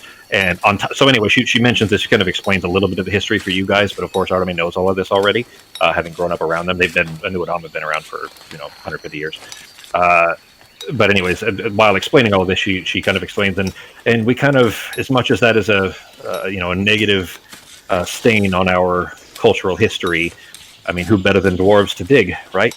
And we absolutely needed their help at these trying times, trying to recover as many of our artifacts as we can in our sacred lands. And if we could convince them to help with small offers of compensation, then so be it. See, I'm gonna nudge Sarah in front of me and be like, "Did you hear her say compensation? Did you hear her say that?" That's a thing. People, I'm not the only person who understands how this works. They're getting paid to dig a hole. We just killed a god. As I understand it, Gleeman, you're here for that compensation. You can't imagine how valuable this artifact is that you are being approved to borrow temporarily. I'm just gonna murmur my breath. I don't even gotta use it for anything. I'm just gonna say ignore him. We would have left him back at camp, but he insisted on coming. Yep, already on it. She's already ignoring him. Just fine. Perfect. So she takes you, around a very, probably the only, well, so far anyways, the only solid structure that you've seen, and it's only like the corner of a building. And it's all solid stone, but you basically almost marble. But you come around the corner of this, and it's large enough that it was obstructing around it. And off in the distance, you see, you're guessing that must be her, and the lady that is walking with you, she says, Lirleth is right over there. So, let us know if you need anything else. I'm sure your aunt will take care of you, but good luck out here. Be safe. And she turns and starts going back through the... Do you guys have like a mess hall or some quarters? She's totally ignoring you. Hi, it's nice meeting you. Appreciate everything in the walk through the forest. She kind of holds one hand up and just waves. So she's not super far away. Your aunt, Lirleth, goes by Leary, by the way. Let me stage her real quick. I have your little family thing for you too. If you didn't, I don't know if you remembered the names, but no, I don't. I just. Oh, good. I've got it for you. Okay. That is Leary there. Okay, I'll just head over to her. What a strange looking drawing depiction of a person. There you go. Why? What's strange about it? I don't know. It doesn't look like the like artwork It doesn't of an look elf like what you'd I've seen. expect. That's exactly what it was. And Yeah. that's actually what I liked about this one is it looked like a normal person that's an elf, not drawn like a fucking supermodel. It looks like what would be a normal, if elves were a thing, you'd have normal looking elves. You know what I mean? But anyways, so she's from the back. You can see her red hair and everything, and she's sitting in a chair, which is a little odd because nobody else is in a chair anywhere around. They're all digging, and they're all kind of down hands and knees, just, digging at bits and pieces and carefully needling away at stonework and things like that. I'm just gonna go up to her and say, still more into the artifacts than actually digging them out. There is the widest, happiest grin, and like instantly, looks like tears starting to form. Arteme, you made it. I was so excited when they said that you would be coming. Well, of course. I mean, this is my life's work. Of course, I'm not going to give it up. I can't believe you made it. And she holds her arms out wide. You notice she does not stand up. I'll just lean in and give her a hug. Okay. She says, I can't believe you're here. I mean, this is unfortunately an awful time to show up, certainly, but it's still good to see you. Yep. So what do you think? Looks great. We've got a lot of work to do. You came here with her before it was ruined, before the Vine Lash destroyed most of the island here, which is 9 years ago. So you were here with her 100 years ago or so, thereabouts. And she says, I know it's not in the greatest shape. I mean, it's still just completely heartbreaking to see it like this. I mean, we only built it 2,200 years ago, and now it's half beneath the waves, and the other half is sinking rapidly into this muck. We're doing our best to get it dug out, but it's a lot of work. Yep. So I guess you may be, and she kind of looks down at her leg. She says, I guess you may be wondering about this, and she leans over the side a little bit, and you look over and notice now that there are two very large discs, one on the other side of the chair. It's a wheelchair. Okay. Yeah. Yeah, I had a fall, and it didn't go so well. I mean, part of what we were, selfishly, part of what I was hoping for in recovering the arc here was to fix this so I could get back to the more, fun parts of the job. But yeah, it's been some time. Would I be able to use Greater Restoration on her? Or that wouldn't really work? I mean, okay, so Arteme, I would say that you would gather that that's probably already been tried. Okay. Yeah. Fair enough, She's a famous archaeologist, so I mean, it's probably odds are good that that would be one of the earlier kind of medical steps that would have been tried to fix. It's probably a spinal problem. You're guessing because she's still moving her arms, so she's just paraplegic, not quadriplegic. But she's got a blanket over her legs and everything, so you can't quite tell for sure. But you're guessing that she said it was a fall, that it's probably been tried. Yeah. She says we were so close, and she holds her hands up, like just her fingers an inch apart, index and thumb an inch apart. We were this close to having the ark excavated. I traced it here into the ruins. Another day or two, and we would have retrieved it. But that storm last week, it delayed our efforts. And then when we arrived this morning, we think the Inuit must have stolen it, and now it's outside the bounds of my amulet. And she kind of reaches her hand up and touches the amulet, and it is, by the way, it's the one that Arteme has an amulet that her grandmother carved for her. Do you remember? Yes. Yours is carved in a feather. It's the shape of a feather. And the one that Lyria is holding is one that you've seen her use a million times. And hers is specifically in, it's the same style that your grandmother carved both of these. It's her mom, your grandmother. Yeah. But it's in the form of a compass. And she says, and now it's outside the bounds of my amulet. She kind of grasps onto it. So is that amulet just cast a find an item, like to use it to find something? She kind of gives you a warm smile. She says something like that. It's probably my most valuable possession, to be honest. But yeah, it's served me just amazingly for half a century at this point. Sorry, half a millennia at this point. I'm just gonna whisper to Sarah and be like, I think she's kind of cheating at this whole archaeology thing. I'm going to tell you that she's an elf, and she can hear probably better than your whisper because you're close enough. Yeah, she almost certainly heard that. You can try to hide it if you want. But she grins. She says, I wouldn't call it cheating. I'm not stealing anything. These are our artifacts. We're just pulling them up out of the dirt. Reacquiring them. Yeah, these were ours in the first place. I've got a professional question. So that means we have to actually go find the ark? You were both talking at the same time. I kind of missed that. Oh, sorry. Does that mean we have to go find the Ark? I'm afraid that we're going to have to. I mean, we weren't done hunting it down already. It's not really. They couldn't have gotten far, but I'm guessing that they took it probably to one of the Isko ruins in the area. She says the Hakapan is only half a mile inland. It would be my best guess for where the Ark was taken, but my chair doesn't travel through the swampland so well, as you might gather. So, on to a journey then. We gotta go to Hakapan. Yeah. Do you have anything that can help us track it other than your pendant? Because you're not going to part with that. Or we could have just big guy over here toss you over his shoulder. She kind of. I would say that it is a very.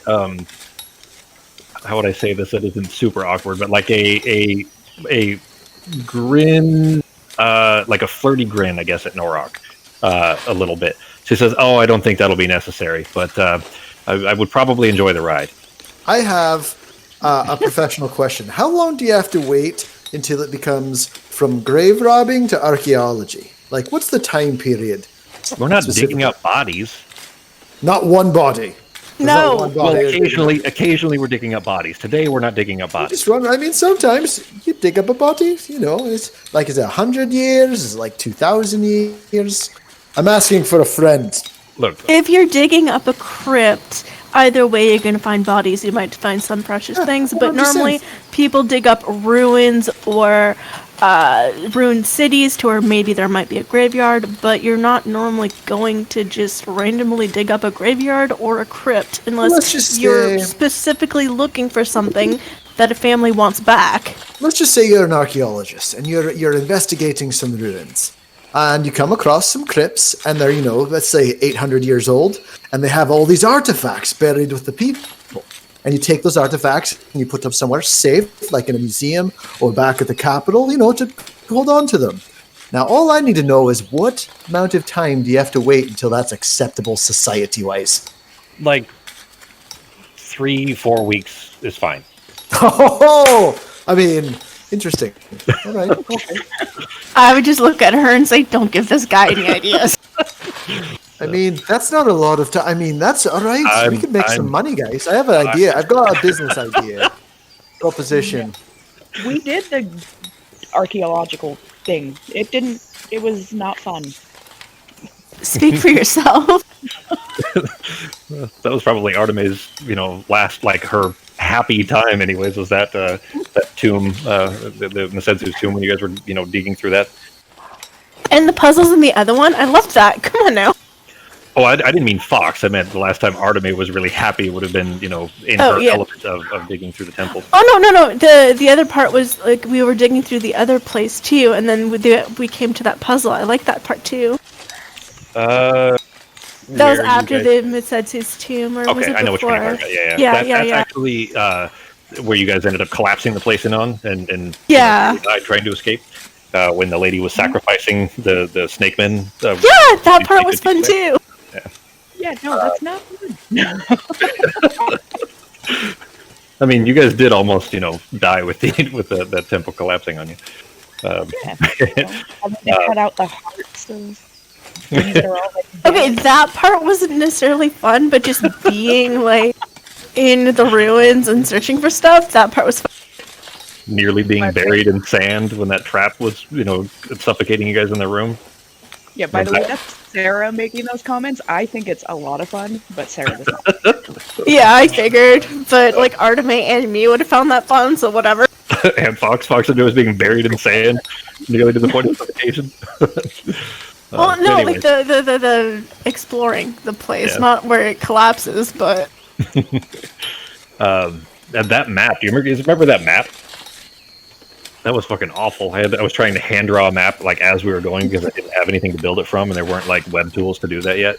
Or if there were, I wasn't. I'd learned quite a bit more. That was one of the first sessions. Anyways, but she kind of, as you guys were having this discussion, she looks back up at Artemis. She says, "Well, I mean, we need to recover this. It is important, certainly. I'm sure whatever your guys' task is, that was enough to sway the queen into allowing you to borrow it, it must be important. So I can certainly allow you to borrow it, but you must bring it back. As you know, this is one of the last things we have from her. Yeah. I mean, We're Yeah, trying to we're gonna- prevent a full-scale war. Oh, I mean this, and she starts to lift her amulet off.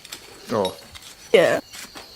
Oh, for the Speaking of- arc, question. If we use the arc to heal you, can we heal somebody else, like, right after? Or is it, like, a cooldown period? yeah, because I've had a hangnail for like a week. Oh shit, that was good. I'm gonna glare at him.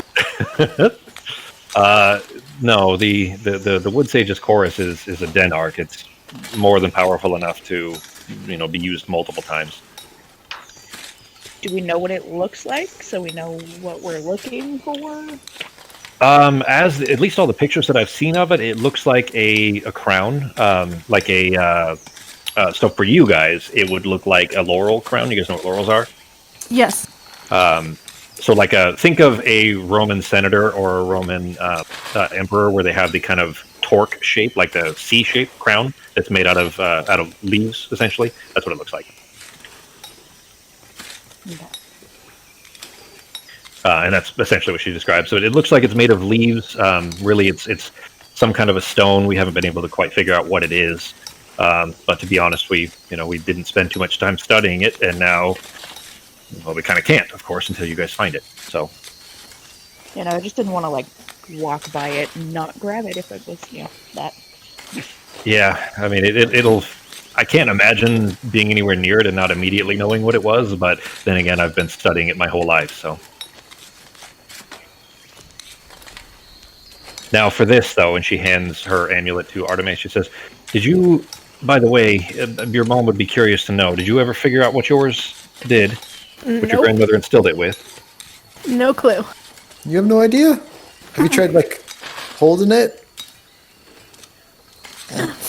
Oh, Have wow. you tried like maybe does it taste weird or She's got like a does sideways. it have like a weird smell to it? I've had this for centuries, dude. I don't know what it I'm does. wondering, have you tried? Okay, let's see. Have you tried leaf? It's a leaf. Does it do Hers anything? is a feather. No, If you put water on it, like if you get it wet, does it turn into a tree? I wear it all the time. What if it's like, okay, so maybe it does something. Let's see, what would a leaf do? She's got a compass, you've got a leaf. That doesn't let you. Maybe you could do that tree magic. Have you tried snapping your fingers at trees? You got to keep the beat. she's like Leary is just chuckling. She finds this hysterical. I can do the tree magic, just not at that kind of distance, and it's an actual spell. Yeah, but Yeah. maybe your necklace lets you do something like that. Have you ever Have you tried eating leaves? You were cut out there, Becky. What was that? Have you ever tried to have somebody identify it? Oh, but that would ruin all the fun. That kind of would. Eat some leaves. Eat some leaves. Your Gleeman friend is hilarious. Yeah, says, "But I'm a complete afraid- riot. It literally has it's been over 400 years since your grandmother gave this to you. She died 300 years ago or so. Like it was Oh. kind of one of the last things that she Fair ever gave. game. What? Fair game. Fair game to identify it? No, fair game to go take whatever. We're going to archaeology your grandmother. Oh my god, I'm gonna elbow him. No. But she says Leah is going to find this absolutely hysterical. Leah is your mom, by the way, not Leah, Justin. I didn't realize. So Fox gave me her mom's name 3 years ago when we started it. 3 years ago. It was when we started this one. It was a little over 2 years ago, I think, when we started Embers. Anyways, Fox had given me the name that you saw there. Leathra is her mom's name. And I saw that and I was like, well, if she goes by Leary, then her mom would go by a shortened version too, because they're sisters, which means that her mom's name is Leah. So anyways, I figured I'd point that out because that could get confusing if I'm saying Leah. Yeah. But anyways, she says Leah's going to find this just hysterical, but I'm afraid that for you to be able to use this thing, I may have to ruin it a little bit. So I guess, tell you what, I'm going to show you how to use mine, and if you put 2 and 2 together, so be it. You're always a smart girl. Sure. Was she though? Okay, I'm just gonna smack him. So she says, "All right. So you've seen me do this, of course, plenty of times, but I've always whispered the wording quietly so that you wouldn't hear it, so that it wouldn't spoil things for you. But she holds it up. She still kind of was handing it out to you, so she just kind of holds it up. Hers is the shape of a compass, and it looks like it's one solid piece. But when she holds it up, and she kind of holds it in one hand and lifts it up, and then she whispers in front of it. She says the word Naneth, which is Lethalin for grandmother. And as soon as she does, the needle, again, it looks like it's one solid piece, but the needle starts to spin rapidly, and it just spins and spins and spins for 15 seconds, and then it just stops. And it stops right where it was. She says, so, obviously the Ark is not within reach, but, the range on this thing is still pretty good. So if I think it's probably at the Hakapon, so if you guys head out that way and try it again, it can at least point you in the right direction. And if you happen to use that information to learn about your own, and so be it. Your grandmother would just be happy that it's keeping you safe. Sure. Now bring this back to me. It's all I have left of her, and we need to keep these things in the family, of course. So make sure you return with it. Assuming you're planning to go out and seek out the Ark, right? Yeah. All right. Well, then, take this with you. Just like I said, just hold it tightly in one hand. You have to concentrate on the object you're seeking, and then whisper Naneth over it, and the needle will point you in the direction as long as you're close enough. Okay. Another thing to note, too, it even works on objects that are otherwise being obscured from divination. So if it was something that somebody was trying to hide or arcanically keep it from being found, you could still even locate those. It's very, very handy. Wait, so would we be able to use it to locate where that fairy is? To avoid her? It's really not for people or creatures. I assume by that fairy you mean Sparkle Sand. Yes. That attractive. We've ran into her twice so far, and lucky both you. times were less than pleasant. Yeah, that's generally the case. Hopefully it wasn't too harmful. I mean, she means well. She's just, a bored pixie, so what can you say? Being reminded of that, I'm going to turn around and look at Pogo to see if I notice anything weird, because we still haven't figured out what happened. Right, we still haven't figured out what happened from last time. What are you looking at me? Both of you give me perception checks and Arcana checks, both of you. What did Sparkle Arcana Sand look perception. like again? Was she like for me, was she like a hot little blonde, No, dark hair. Yeah, Dark she's short, lithe with like dragonfly style wings, but just beautiful to you. But to Arteme and Sarah, like half of her face is teeth, like just thousands and thousands of little needly teeth. Just eyes, no nose, and then just a giant mouth of like armored interlocking teeth, kind of like a shark, a little bit. Well, shit. You guys rolled really, really well, unfortunately, because there isn't much that you will be able to notice, except that there is floating around Pogo's head, is a tiny, like little incandescent, like a fly almost. Like it looks like a small insect. In fact, actually, Sarah, you got a natural 20 anyways for your perception check. It's if you were to look close, it looks like it's a fairy, like a tiny little incandescent glowing star that's bouncing around his head that's of pure magic. Great. You don't know what the effect it's going to have, but that's been floating around his head. Now that Seriously, why do you guys look at me like I'm on some sort of debate with a fly on my head? We were just, seeing if we could notice what she'd done, but I don't see anything. It's fine. Okay. Yep. Yep. So, Keep an eye on you. Okay. You guys can roll deception checks to see if he believes you or not. I'm curious because I don't know if I believe you. Oh snap! I believe you. Arteme is definitely not telling you the truth. You feel like Sarah's telling you. 50%. Yeah. All right. Okay. Arteme is just all snarky, anyways. I probably wouldn't notice That's if she was true. being Yeah. truthful or not. You might just chalk it up to her general disdain of Pogo. So, I mean, are you wanting to head out now, or are you know what do you guys, anything we can help you with here first? What's your guys' plan? I don't really know the whole adventuring route. Usually the places I go are generally empty and aren't a lot of hostile things there. They're already found first. Mostly. Yeah, but where's the fun in that? Yeah, probably. Tell them that it's going to be a bit longer, and then go after the Ark right away while we still have daylight. I mean, I don't want to give you guys the wrong idea. I mean, the Inuadam are not friendly necessarily, but they're not all that dangerous either. I imagine with some, especially considering the struggles you guys have been through recently, I imagine just a small amount of fist clenching will convince them to give it up. I don't know that it was them for sure, but we know that they're in the area and it did go missing. So, okay. I mean, I wouldn't be too concerned for your safety. Otherwise, we would make sure to, send a Quendai with you or something.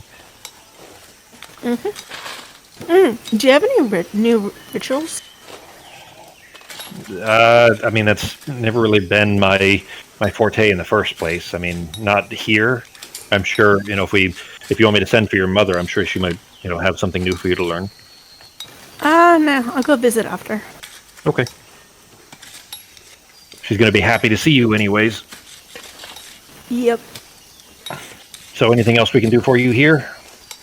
I mean, it's really. only a mile and a half away, not that far. Do you have any other things you can tell us about these guys? Anything we're walking into?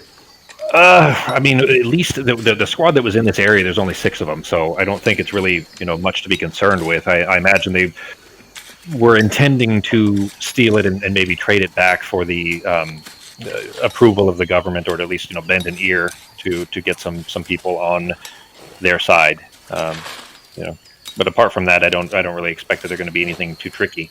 As far as where Tahakapan is, it's just up to the northwest. It's not far.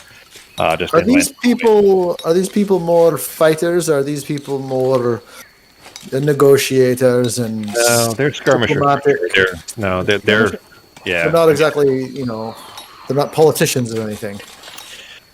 I think they would like to believe that they are, but when you're killing innocent people for the intent of gaining attention, you generally are not going to, gather much compassion that way. You'd think, right? All right. I would still be careful. There's dwarves mixed to them, right? There's at least 2 dwarves and 4 elves. Those are the ones that we know about. What kind of things do they wear? What kind of out here, it's ripped and tattered clothing, whatever they had. Kind of like what these guys look like. Some of the workers here. I mean, in the sense that we all kind of look like the elves and dwarves, sure. Yeah. I'm gonna use my hat of disguise to make myself look like a 4-foot tall dwarf, stocky, with similar clothing as some of the people around there. Maybe some of the better looking clothing of the people who are working.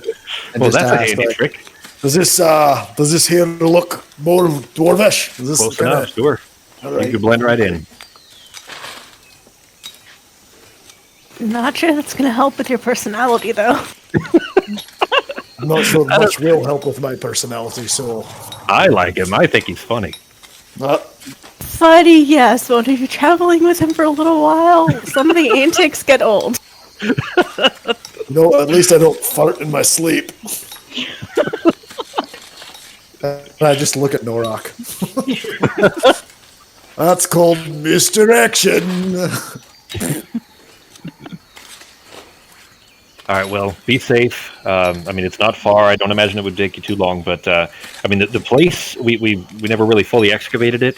I don't know if you remember, Arteme, but we went there, a while ago. 700 years ago. Yeah, a long time ago.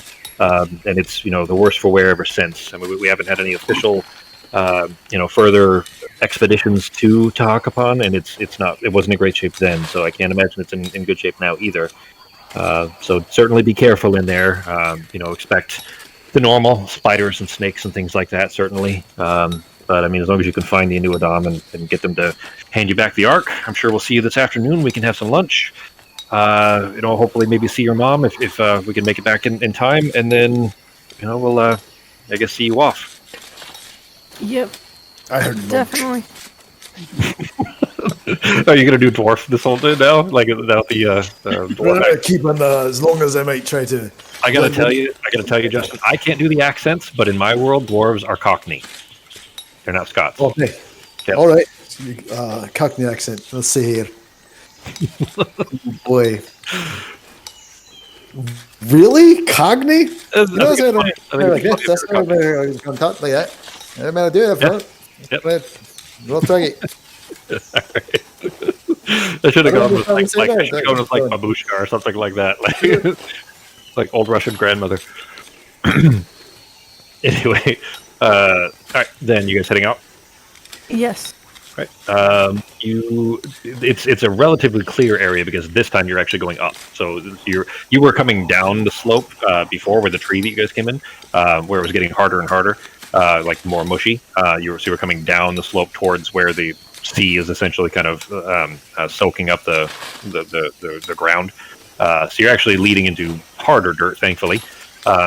Make your way further into the jungle until you are up a good enough bit that you're no longer kind of walking through swampy ground. Doesn't take you very long. It's only, like I said, mile and a half away, but through the dense jungle, so it's not like a 10-minute walk or something. So probably a good half hour, 45 minutes later or so, you come across I should have reloaded it. You come across a traps too. Okay. Let Ozzy know where we are. All of our what are you telling him? talking stones, right? Yeah, you guys still have your walkie talkies, yeah? Noise. Let me zoom that out a bit. There you go. So you guys come up to a very slowly moving stream. What are you telling Ozzy? That it was stolen. How do you say it? They were the name of the group. Anuadam? Yeah, so tell them that the Anuadam stole it, and we're going to, what is that, to Hakapan? Yep, to Hakapan. Yeah, to Hakapan.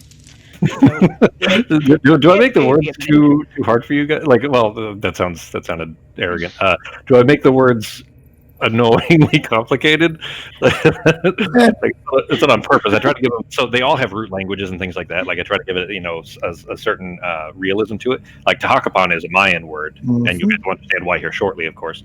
But they're all actual language words for the most part. Very few of them are actually just made up gibberish. But I guess if you don't know every language, that wouldn't help. What's that? No. I'm actually saying, hey, Ultimate. Wait. Ultimate. Do me a favor. What do you figure out your necklace does in?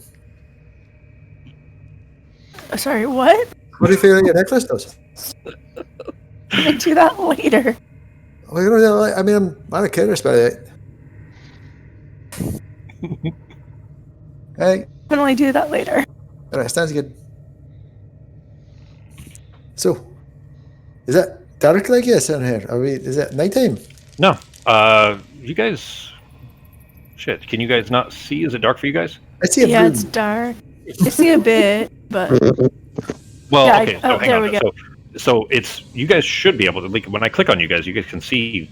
Great. You guys are in a ravine, so there's basically a stream, and then you have mountains on either side, or big rocky outcroppings on either side of you. Basically, as you guys approach this stream, you kind of came into a kind of like I said, you were walking up the slope into the mountains a bit, and now you are at this stream that is really slowly moving, and there are kind of very tall, probably 70, 80 feet up, stone outcroppings on either side of this stream. And when you were here, it was a very long time ago. You would have been essentially like probably 13 or 14 in a human equivalency, Fox, when you were here last. Okay. And so, I mean, you have vague memories of this place, but not much, and is largely overgrown ever since. Is there anything? Probably stay away from the water then. Don't go to that.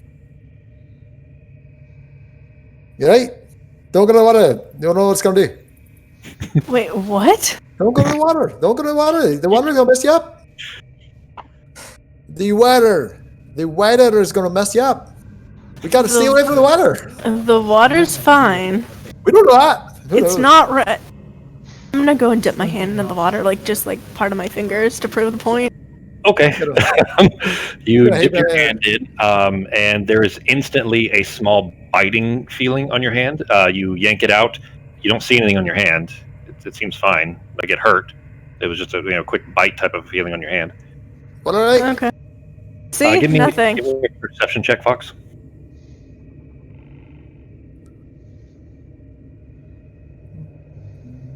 Can you guys hear the background sounds, or is that way too quiet? Because I can barely hear it. I hear them. They're eerie. Okay. I don't hear it because I turned it down because it was way too loud earlier. Yeah, some of them. So I'm trying to like normalize the audio a bit to kind of find a equilibrium a bit. You actually just beat it by 1. It was an 18. After you felt that bite and you yank your hand free and you look at it, you don't see anything on your hand. You look down into the water and there are leeches everywhere in the water. It's like dense with leeches swimming in it. Okay. Well, the water's safe. It's just full of leeches. That's what I told you. Yeah.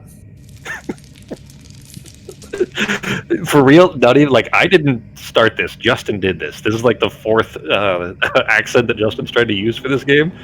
But I didn't initiate it. I just told him that the dwarves are Cockney. That's all. Ja, that's what I did. I mean, that's all right. If they're speaking like this, that's how they're speaking. Yeah, I mean, it's just normal. The rest of the game there. It's a normal pogo. Then it was him pretending to be Arteme. Then it was bok bok bok for like a week. And now it's Cockney. So what are you guys doing? Great. So we should probably try to find some way to cross it without touching the water. Do you know of anything? I don't think there's any bridges or anything nearby. There might be like see bridges up above you. So if you look up between these rocky outcroppings, there's a couple of very ruined bridges, and they're not in usable form so much anymore. But there's one to your right and one to your left, at least, and then another one that's made of stone that's further up. From what you remember, the temple is inside these stone outcroppings. I mean, we can just take, we can just jump on the broom and go across the river. Huh? We can jump on the broom and go across the river. that won't help for Norok though. He can't go on the broom until we fix Why not it. just chop down the tree and just make the tree go around the river? We're gonna chop it up. We could always find a small spot and jump across. No, just chop it down. Chop down, look at the tree over here. Just, you're right, chop it down.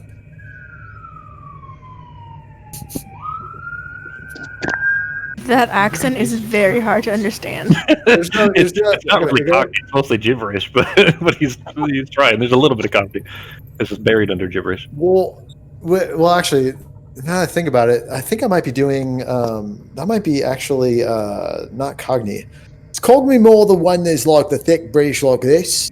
Yeah, it's usually considered to be lower class British, but yeah. Yeah, more like so what I was doing, I wasn't doing the Cockney accent. I was doing the what is it from what's the accent from fuck that movie? It's not the name of the movie's not Cunt, but it's something like that.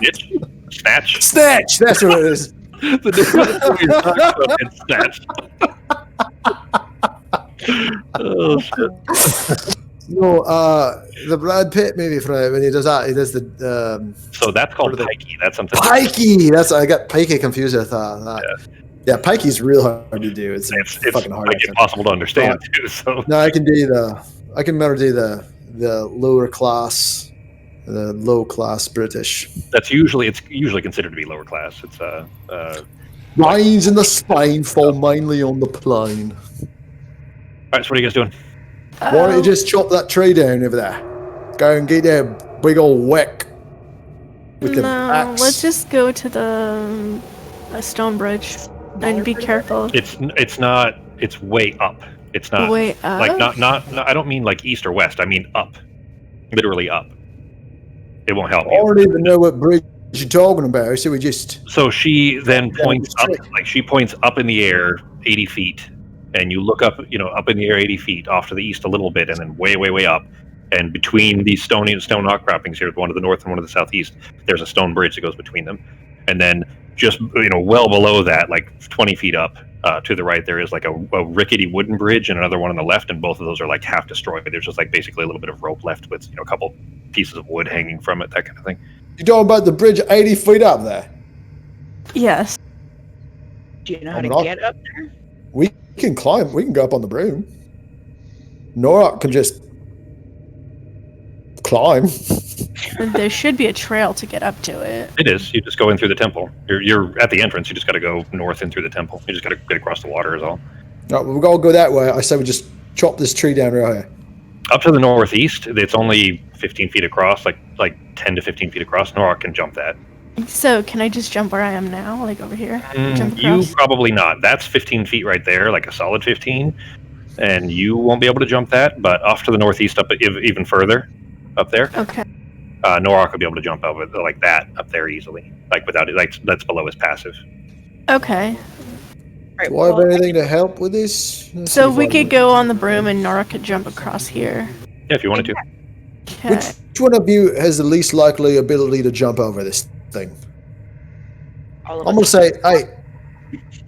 Yeah, alright, Automate. Hmm? I'm gonna go ahead and I'm gonna dang it. When this is all popped out, it like jitters all over the place. What's all? Oh, I you keep popped out. I keep my character sheet popped out, but it like fluctuates all over the joint. I was doing something. Um, So it might have lagged it for a second when I was doing that. All right, I'm almost positive. Yeah, I'm gonna go ahead and give you bardic inspiration. So I'm gonna go ahead and give that to you. So if you need to, you can roll an extra D8. Sweet. Great. I'm gonna take Pogo across and drop I'm him giving off. that to Adame. And then come back to get Arteme? Yeah. All right, Pogo, you are dropped off over there. at My the entrance bad. there. If I'm alone, I'm hiding. Yeah, you're by yourself. She No, drops I'm you hiding. when she was going to get Arteme. I'm squeezing against the wall. Norak, you going to try to jump across? Yeah. Your inspiration's a So D8 now? It is a D8. Damn. All right. Arteme, are you riding the broom across the Sarah to get to the other side? Yeah, sure. All right. Then I'll go ahead and I'll move you over there. I don't remember if I put a wall on there. Maybe not. And I'll move that. Did you put yourself in the bush? Where'd you go? I'm No, hiding. I'd put myself across and then I was moving Oh. side and then I disappeared. Yeah, you were way over on the side of the map. I probably did it when I got you. So this map is really big. I didn't scale it down very far. I only scaled it down to like 250 megs. Okay, I think we both tried to Yeah, at the same move time, I me think at the that's what same time. Yeah. I'll scale this one down before next week, so it's not quite so big. Yeah, I can't. Like I said, it's below the passive anyway. So yeah, Norak, you can just jump over anyway. So all of you then at the kind of entrance to the temple here, as you can see, it is on the map here. It is wildly overgrown with vines and foliage all over the place. You can see beneath that. Oh, where'd you go, Becky? $5 says something and it tries to eat us from the ground. Plants, Everybody- maybe okay. some sort of sticks. Let me turn off the mount because I think that was. Anyway. Okay, it's off. Cool. Are you guys riding the broom? We'll just assume that you are. If you're, Is it still all mucky down by our feet? No, the ground's pretty solid now. It's there's solid Right. foliage everywhere, but the ground is stone beneath the foliage, like hewn stone. This is crafted. Somebody built this. Right. I'll go ahead. Is it all right if I get on the broom with you? Yes. Fantastic, love. Throw me off. All right, then we'll assume for now because I don't want to use the mount thing if it's broken. It seems like it might be right now. So we'll just Tell you assume what, you go ahead and you take control and drive that, and I'm just gonna go ahead and make sure if something jumps out that I'll get a good blast on them. And I'm gonna go ahead and I'll do my use. Okay. Ready. Fuckery. Staring at and specifically, by the way, I am staring at the ground. So if you're curious, I'm looking at the ground Okay. and the low walls. I don't trust the ground in this area at all. So if Okay. something comes up from above, I will not see it. All right. It is so. Go ahead. Well, hold just a second, Fox, just so that everybody can get moved. Go ahead and Okay. move yourself wherever you guys are going, unless you are actually getting separated this far. No, I Don't go too far. tell Narok to hurry up. I put Pogo on follow for Sarah, so that Perfect. Sarah, if I you're was gonna moving, say. just follow along automatically. Okay, well, I'm lagging really bad, so it's Okay. Then are you keeping up where Arteme is? She's going over to that chamber over there. yeah. Okay. All right. Then I'll move you up there. I'm gonna look around here just to make sure that, I'm gonna look up at all the little alcoves just to make sure there's no one hiding or any traps or anything. Okay. Give me a perception check. I'm gonna go ahead and drag you into there, Sarah. Okay. And I'll drag Pogo up. Is anybody else lagging? No, I'm gold. Okay. So I made this map really big. It's 2.8 megs. It's not huge. As a comparison, Fantasy Grounds maxed out at about 1 meg. So it's pretty big, but I also have your guys' animated tokens and the other stuff on there. And as if it's causing problems, I have plenty of room to scale it back. I just wanted to see how much it could handle. So you kind of step up these very roughly hewn steps. It looks like they've been largely added to. Like this, you can tell that there's hewn steps, like crafted steps beneath the stone there, but just hundreds and hundreds and hundreds of years of water has caused enough sediment over it to wear it away in certain places and add to it with calcium in other areas. So that this whole area, although it was carved out initially, is pretty badly messed up since, I guess. There are bits of bone everywhere. You, Arteme, would recognize already that this is an Iskil. The architecture is from the Iskil, which were one of the first major species to kind of, I guess, have structures and build and things like that. Think of it like it's literally it would be like a Mayan temple as far as the architecture is concerned. But the Iskil biologically are the reptilian species. So those raptor things that you guys have fought a few times, the mummified raptors, Ben, the ones that almost snapped Norok's head off. Do you remember? Yeah. Those are the Iskil. So those are the people that created all of this. And so Arteme, like I said, you've been here before, and the Monodoran Isles were theirs originally. They're just long since extinct. They've all disappeared since, and then the elves kind of just took over and started building their own architecture around. Anyway, this room, though, there are statues in the corners, along the outside. There are bones strewn about. The bones are elven primarily. There aren't bones just laying about of you. Remember, it's been longer than 3 or 4 weeks, so if you see anything pretty, it's no longer grave robbing. As long as they didn't die here 3 or 4 weeks ago. We got approval from a professional. So, That's what you're hinting at? it's a good business venture. Not it. So what are you doing? How should I put this? It's not a good business venture if you rob from extremely affluential people because they will have you killed to get it back. That's fair. That's a fair point. I'm gonna look around anyway, but I think this place was mostly cataloged. Where are we going, Sarah? We're just gonna sit here and let her do her thing because she. Did I find anything? Go ahead and give me a perception check, Arteme. Make it, investigation. No, Rock. Keep an eye That's behind very us horrible. to be safe. Wait. No. Re-roll that one. Oh, Right. use your reaction for her. Yep. Is that the first time you've used it since switching? I think so. It is, isn't it? We haven't used that in a while. Yeah. All right. So with that investigation, you are looking around. You check the first pot. These look like. Do you know what a canopic jar is? Anybody?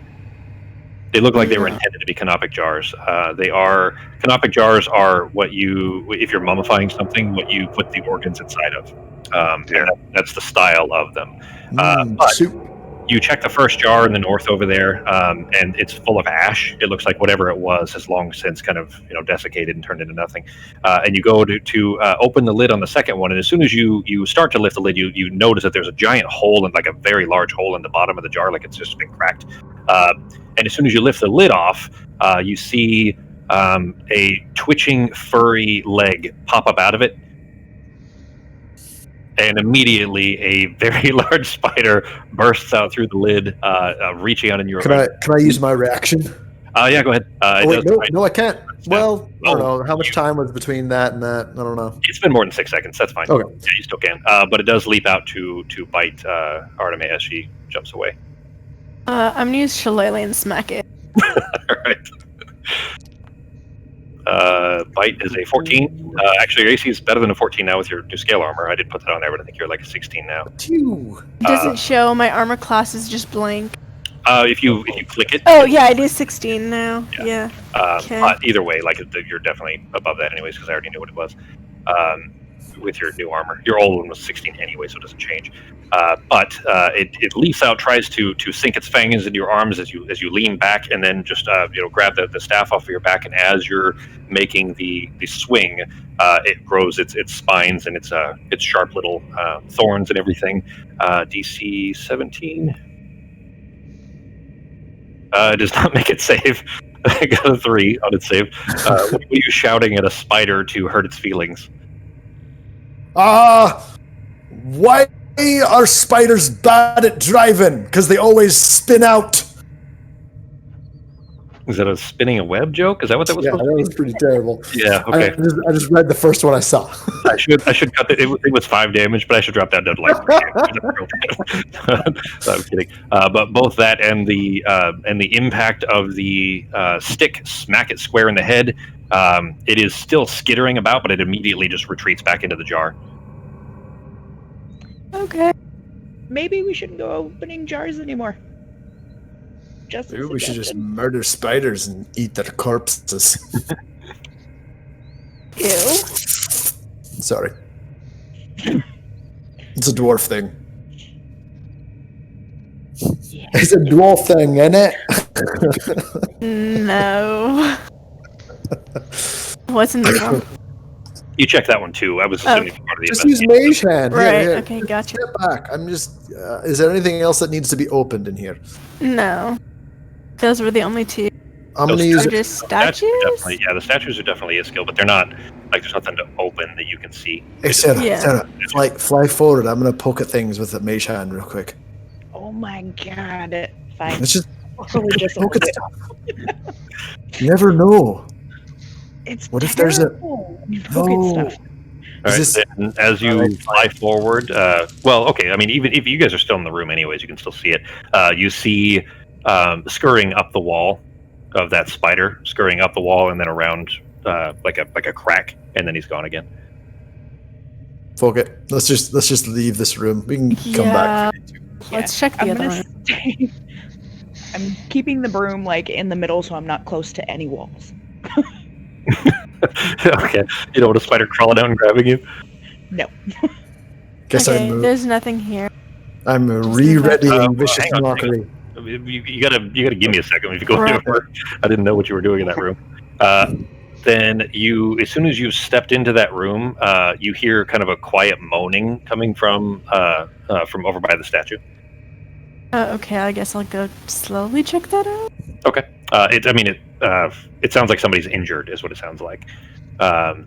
You as soon as you come like into the room enough to be able to cast some light. By the way, do you guys have torches? Because so it's the middle part, like where Norok still is lit by sunlight. But are you guys using lights or torches? Oh, I used my light cantrip when we first came in here. Okay. Oh. All right. I didn't see you. That didn't. Oh, because I clicked you're it good. from Okay. From my the character, torch there. not yeah. That's fine. So obviously Sarah can still see, and then Pogo, you can see out into the main chamber. Just these little side chambers are not getting enough sunlight into them. But if Artemis, you have your light cantrip up, then dancing lights is concentration. Regular light is not yet. All right. But anyways, as soon as you kind of come around that, you can see around where the would otherwise be shadowed by that statue there. Around the corner are a pair of looks like dwarven boots. And it's just slowly moving back and forth a little bit. Like it looks like in the moaning, it sounds like a dwarf is behind that statue laying on his side and injured, it seems like. Okay, I'll slowly approach. Okay. You're gonna have to move me. I'm still not moving, but I'll be behind Artemis, Okay. just inside. I need to send this freaking laptop. I literally have 2 laptops sitting right here on my desk doing nothing. They haven't done anything for like 2 months. I've been meaning to just format one of them and ship it. All right, so Peeking around what's Norak doing, G? I'm actually staying out here and kind of just standing guard, looking, this way and this way. Okay. Give me a perception check on Norak. Okay. Arteme, the moaning looks like a dwarf. You come around the statue there. Face is covered in blood. Neck looks like it's been badly torn out. Looks like not the esophagus, not the actual that part of the neck, but to the side of the neck and through the shoulder a little bit. It's badly torn out and just pouring blood all over the ground. Real bad shape. But is clearly moaning he's alive. He's just in a lot of pain, it seems like. Norak, there is Seems like a trap. an eerie, Trap. like an eerie, ghostly whisper. It sounds like speaking, but you can't understand what it's saying. It's clearly a language you wouldn't know, coming from somewhere to the northeast. Okay. Hey, dwarf guy, are you okay? Are you filled with spider babies? He's filled with spider Still babies. just groaning. I'm going to use a healing word on him. Okay. Go ahead and mark off your spell. Cast it and mark off your spell slot. Is he tied up or anything? No, just laying on the ground. Looks like he crawled. There's blood all the way going back toward him. It looks like he was, crawled away from whatever attacked him, and is, bleeding out in the back there. The groaning still continues. You can't tell if it's, stopped the bleeding necessarily, but I mean, you do feel like, he does. It does feel like it was receptive, like he's revitalized by your healing, but he's still groaning. Can you talk? Oh, it hurts. What hurts? What's wrong with you? I didn't see. It tore out. Was it one of these spider fuckers? No, it was some ghost thing. We just came in here to fucking rest, and they attacked us. Ghost things. Who's we? My friends and I. Just leave us be. I appreciate your help, but if you know what's good for you, get out of here too. All right, well, are your friends in trouble inside, or have they already left? Maybe we can go help them too. Is it the Anudim? Yeah, they're... We came here to talk to them, and might as well see if we can help them out. He kind of grunts. We got separated. They're still in here somewhere, as far as I know. I don't think they would have left me behind. I don't know. Do you feel well enough for us to help you out of these ruins? After what she just did, I think I'll be all right with a couple weeks. I gotta get out of here. And you see him kind of start to stand up, or sit up rather, because he was laying down. He kind of leans, off to one side. It's still bleeding, but it's, the bleeding is slowed significantly. You rolled a 1, of course, Fox. Of course. I mean, it's +4, but you still rolled a 1. But he kind of sits up. And tries to kind of lean up and get up to one knee. Immediately falls forward again, just stumbling. Kind of catches himself with one hand, just soaked in blood. Like the hand slips on the stone a little bit, almost falls back down again. Stands, tries to right himself, starts to stand back up again. I appreciate your help. If they're up there, just let them know that Frankie's safe. And I'm gonna try to get out of here, and maybe they can meet us back at the camp. Sure. Hey, should we help him out to at least to a safe spot outside of these areas? Let's help him across the river real quick. So he's standing up now, and he sees you and Sarah on the broom, and he scowls at the both of you. I don't need your help. I'm a dwarf just like you. Oh, shit. Sorry. He probably wouldn't be able to see through it. Nope, he rolled real awful. Never mind. He says, I appreciate it, Kinsman. I'll be all right, though. I'm just gonna shrug and say, well, see ya. All right, Frankie. If you're in here looking for him, just if you find him and they're in rough shape too, whatever help you could offer, we could certainly be monetarily appreciative. I'm just gonna ask them if they have the ark, I guess. We found something for sure. All right. Well, we just came to talk to your friends, so hopefully they're in better shape than you. We'll see if we can help them out and get them back to you to make sure you guys are all okay. All right, Frankie? Yeah, if you're insistent on going in through this place, I mean, if you find them, whatever help you can offer, certainly we will compensate you for. But just be real careful. Those, I don't know what they are, but the spirits that are left here are unquiet. They are not happy. All right. Well, appreciate the extra bit of knowledge. Let's go murder some ghosts, guys. He gives you a little like 2-finger salute type thing and turns and starts trudging his way out towards the river. All right. 2-finger salute back. I forgot you look like a dwarf. that would have, you probably got more information, I guess, that way. He was still going to be helpful or amenable to Artemis, of course. But. All right. I have a question. If I use disguise self and then my shadow skin, does the shadow skin then make me look back like me, or would it be a shadow skin of what I disguise? It'd be a shadow skin of whatever your current form is, but you have not prepared disguise self yet. So here's the thing, right? So with wizards, it works a little different. I know you haven't seen this yet. Well, this is Becky. Obviously, the players can know this, but the characters don't. Becky, well, I guess it wouldn't matter. But anyways, Becky chose to take a wizard level when you guys leveled up. So she's Sorcerer 8, Wizard 1. Okay. So she has a spell book now that she has 2 different kinds of types of spells that she has to be able to prepare differently. So how that works though, Becky, is well, of course this won't help because you can't really actually see your spells too well in your spell book right now. But on the right side, you see where the little suns are. If you look at your spell book and then on the right side underneath where it says add, you'll see little orange suns. No. So scroll down, look at like 4th level, and you have light vitriolic sphere. I see those. Sorry, so the orange suns mean that those are always prepared because those are your sorcerer spells. You innately know those. You can cast them as you always have. Now your wizard spells will be a gray one right now because they're not actually prepared. Gray means that you could prepare it, but it is not prepared currently. What it means is that every day you can prepare, for you it is 3 right now, you can prepare up to 3 wizard spells. I need to add those other ones to your sheet.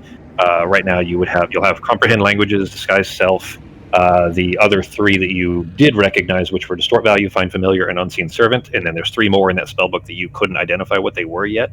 But as soon as you have a rest, as soon as you spend an hour studying them, then you'll be able to identify what those spells are and prepare them as well. But you can only prepare your spells at the end of a long rest. Okay. Kind of like my druid spells, to where I can change them out. Yep, same thing. So you'll have access to those other spells, but you don't have them prepared currently is all. Does that make sense? Yeah, okay. Then I'm just going to use my shadow skin then. Okay.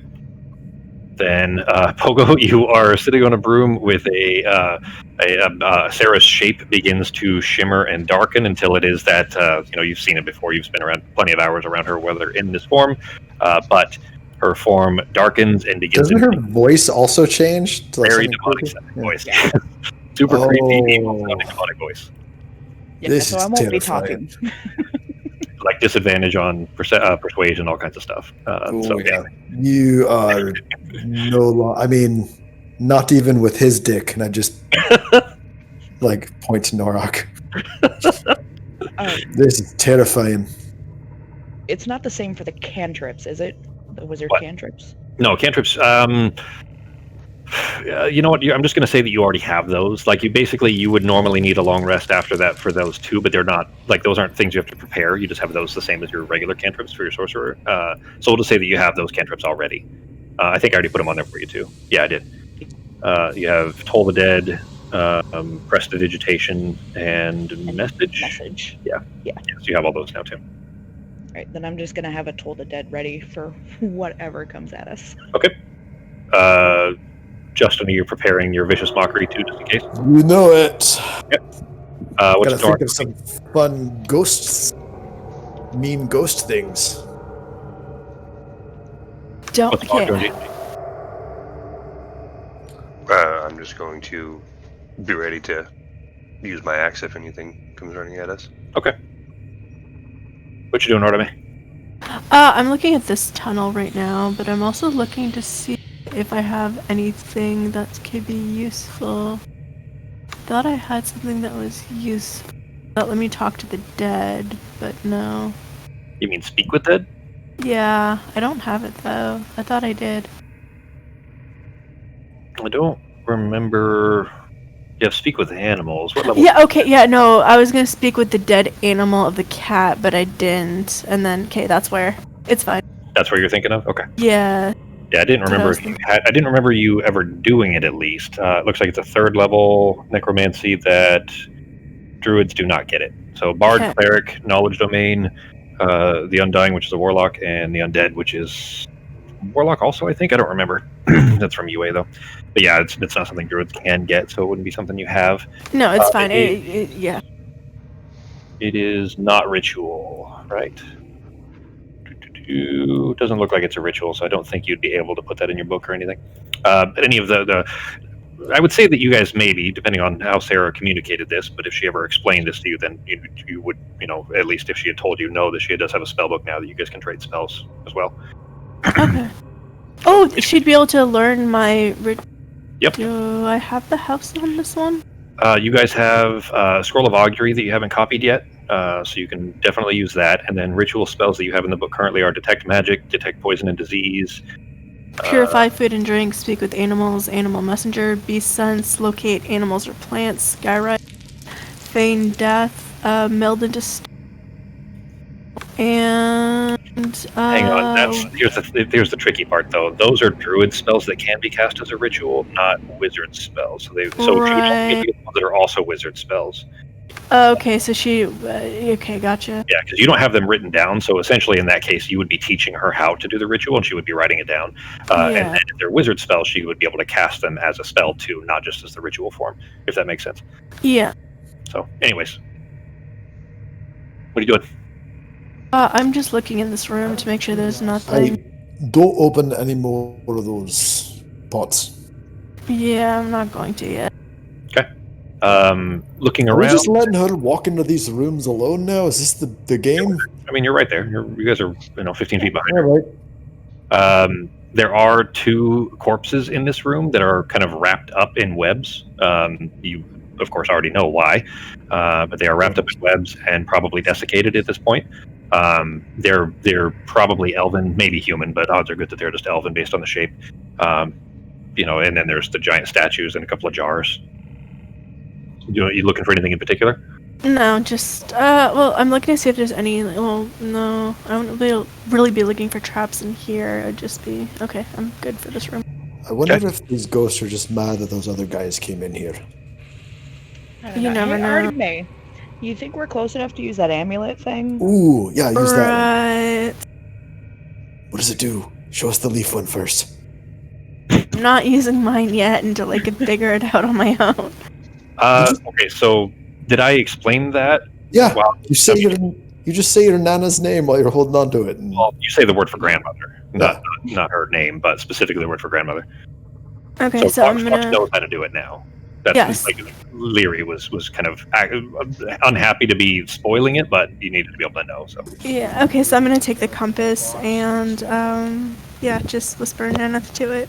okay, it spins and spins and spins, and you feel it in your hand, trying to force your wrist backwards. Okay. You let it go. Yeah. Okay. Then it spins, and it was laying horizontal, I guess is how I'd say that. You were holding it out horizontally like your aunt had shown you. But once it spins and kind of forces, like it's trying to pull your wrist backwards, you're still holding on to it, but you tilt your hand until the needle is now horizontal, or vertical rather. And the needle is spinning and spinning, and then it stops, and it's pointing up and to the right a little bit. Okay. So up and to the right. So that's about where we're gonna be going in. You have been here before. By the way, I'll tell you this too. When you were here before, there weren't spirits or ghosts or anything like that. There were spiders and snakes and things like that. Sure, the kind of natural world that would be here. But there, whatever that thing that the dwarf was attacked by, you have no idea. That wasn't something you're familiar with. But you do know that the stairs to actually get into the temple are straight ahead of you, and then up a little ways. Okay. Let's go further in, I guess. Okay. As soon as you start moving that way, a giant spider rushes out of the light and runs off back into the darkness in the corner. I'm gonna stay in the middle of the place. You're still in sunlight where you are, but your light had illuminated the corner that it was in before, where it was hiding in the dark. So you make your way forward, and there's stairs straight ahead of you. Okay. before we leave, I'm gonna use Mage Hand, like to just go in and open these pots from afar, like as we're leaving, like in the dark. I'm just gonna drop the lids of the pots. So you just you tell her not to, and then immediately do it. Yep, as all we're right. leaving. All right, then as you're leaving, your mage hand lifts the lid off of a pot. You hear a like an angry hiss, and then you turn over your shoulder, looking behind you, with Sarah's. With Sarah's shadow right in front of you, you see a very large, muscular form, sinewy, snaking across the floor in your direction.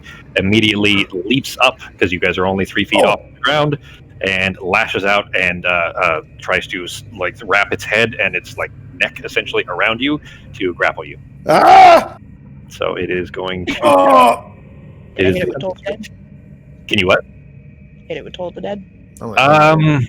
Yeah, but well, shit. Hang on. Is that I thought it was a save roll that you have to make. Let me look at how Constrict works on these guys. You weren't aware of this at first, though. No, it's just a regular attack. All right, so a 9 doesn't hit anyway. So it does hit the broom, though, and immediately like upset the broom enough that like the broom is kind of thrown up like a teeter-totter. And Sarah, you were up at the top end. Pogo, you slip off the back, and just it tips downwards, so you're only like a foot off the ground. Just hit the dirt. Sarah, you were kind of up in the air trying to grasp onto the broom now with a solid shadow hand. With the snake about to like rear up and snap its jaws around Pogo, who is now on the floor, like just prone right in front of it. You can go ahead and release your Toll the Dead, and then we'll probably call it there. Yeah. I'm going to mark him as prone, though. So I was just too damn curious. Could not open one of those things. You couldn't leave well enough alone. I could not do it. Even after telling Fox not to. I thought maybe if we were doing it like on the way out, maybe I could just see something. DC 16 Wisdom. Shit. So he did save, which does nothing on a save. If target's missing any, it doesn't do anything. So you try, and the snake does not appear to care. It is like reared up, mouth open, about to snap on a prone Pogo. Oh, darned. We should be good for next week, guys. Like so far, I don't have anything on the schedule. I'll probably end up, working while we're doing this, but it'll be like, watching a script roll, so I won't have to actually be doing anything, hopefully. So far, we should be good for next week. Does anybody have anything the 17th? No. Let me double check. All right, 17th. I've got an appointment on the 20th. Nope. I think I'm good. All right. Then awesome guys. It was fun Sorry, playing with you. Yeah, sorry for the fucking constant weeks off lately. If it does continue to be troublesome trying to get regular weeks in, then we might just for a short while skip to doing every other week. But I think it's about to catch up here shortly. So I think we'll be all right here. So got the main things done, like those stupid switches installed and that kind of thing. So, well, if it's any consolation, I had such a bad headache last week that I just slept right through the time. All right, you messaged like an hour or so before. You just went right to sleep afterwards. I just checked it and then just like went right back to sleep. Oh, after finding out that it was going to be, yeah. By next week too, I think I will be done with the Wasted Wizards commercial, and you guys can all see it and see what you think. Did you understand what I hope that didn't sound dickish, but I was describing specifically about the narration part of it? Yeah, so the narration, I know. That was like literally I picked up all the footage the day before, so that was one day of me putting it together. Yeah. I've since then done a few things. I think it's actually funnier. I added beeps over all the swear words, which makes it actually a lot 90s more commercial for sure. Yeah, 90s commercial readable or like listenable. And I think the Kickstarter is really just not enough of a only adult platform. So I feel like I might get some flack if I have more of an adult commercial. The thing is, in a drinking game, it should be ruling those people out already. But at the same time, like, it doesn't. Anyone can go. Like, there's no like parental thing on Kickstarter, so there might be kids just browsing around, and I'd rather have them not. Like someone donate $1 just to complain. Yeah. By the way, if anyone's curious, I made a drinking game that is really fun called Wasted Wizards. Very Like loosely full-on based. board game, like a whole board game. You have little minis that you move across the board, all that kind of stuff. Yeah. And so we're Interesting. going to be kickstarting it in probably about 4 weeks is my guess, maybe 5 weeks. It's pretty fun. I've played it maybe 4 or 5 times, and it has always been a blast. He actually made one in Foundry too, so that play it in like digitally too. It's kind of cool. Yeah, Nice. Not Okay. great, but like it's still will be fun. So yeah, no, it's cool. One of the tiers actually is $20, and you get to play the virtual version like with me as dressed as the Wasted Wizard. It's like I have a whole wizard costume and everything.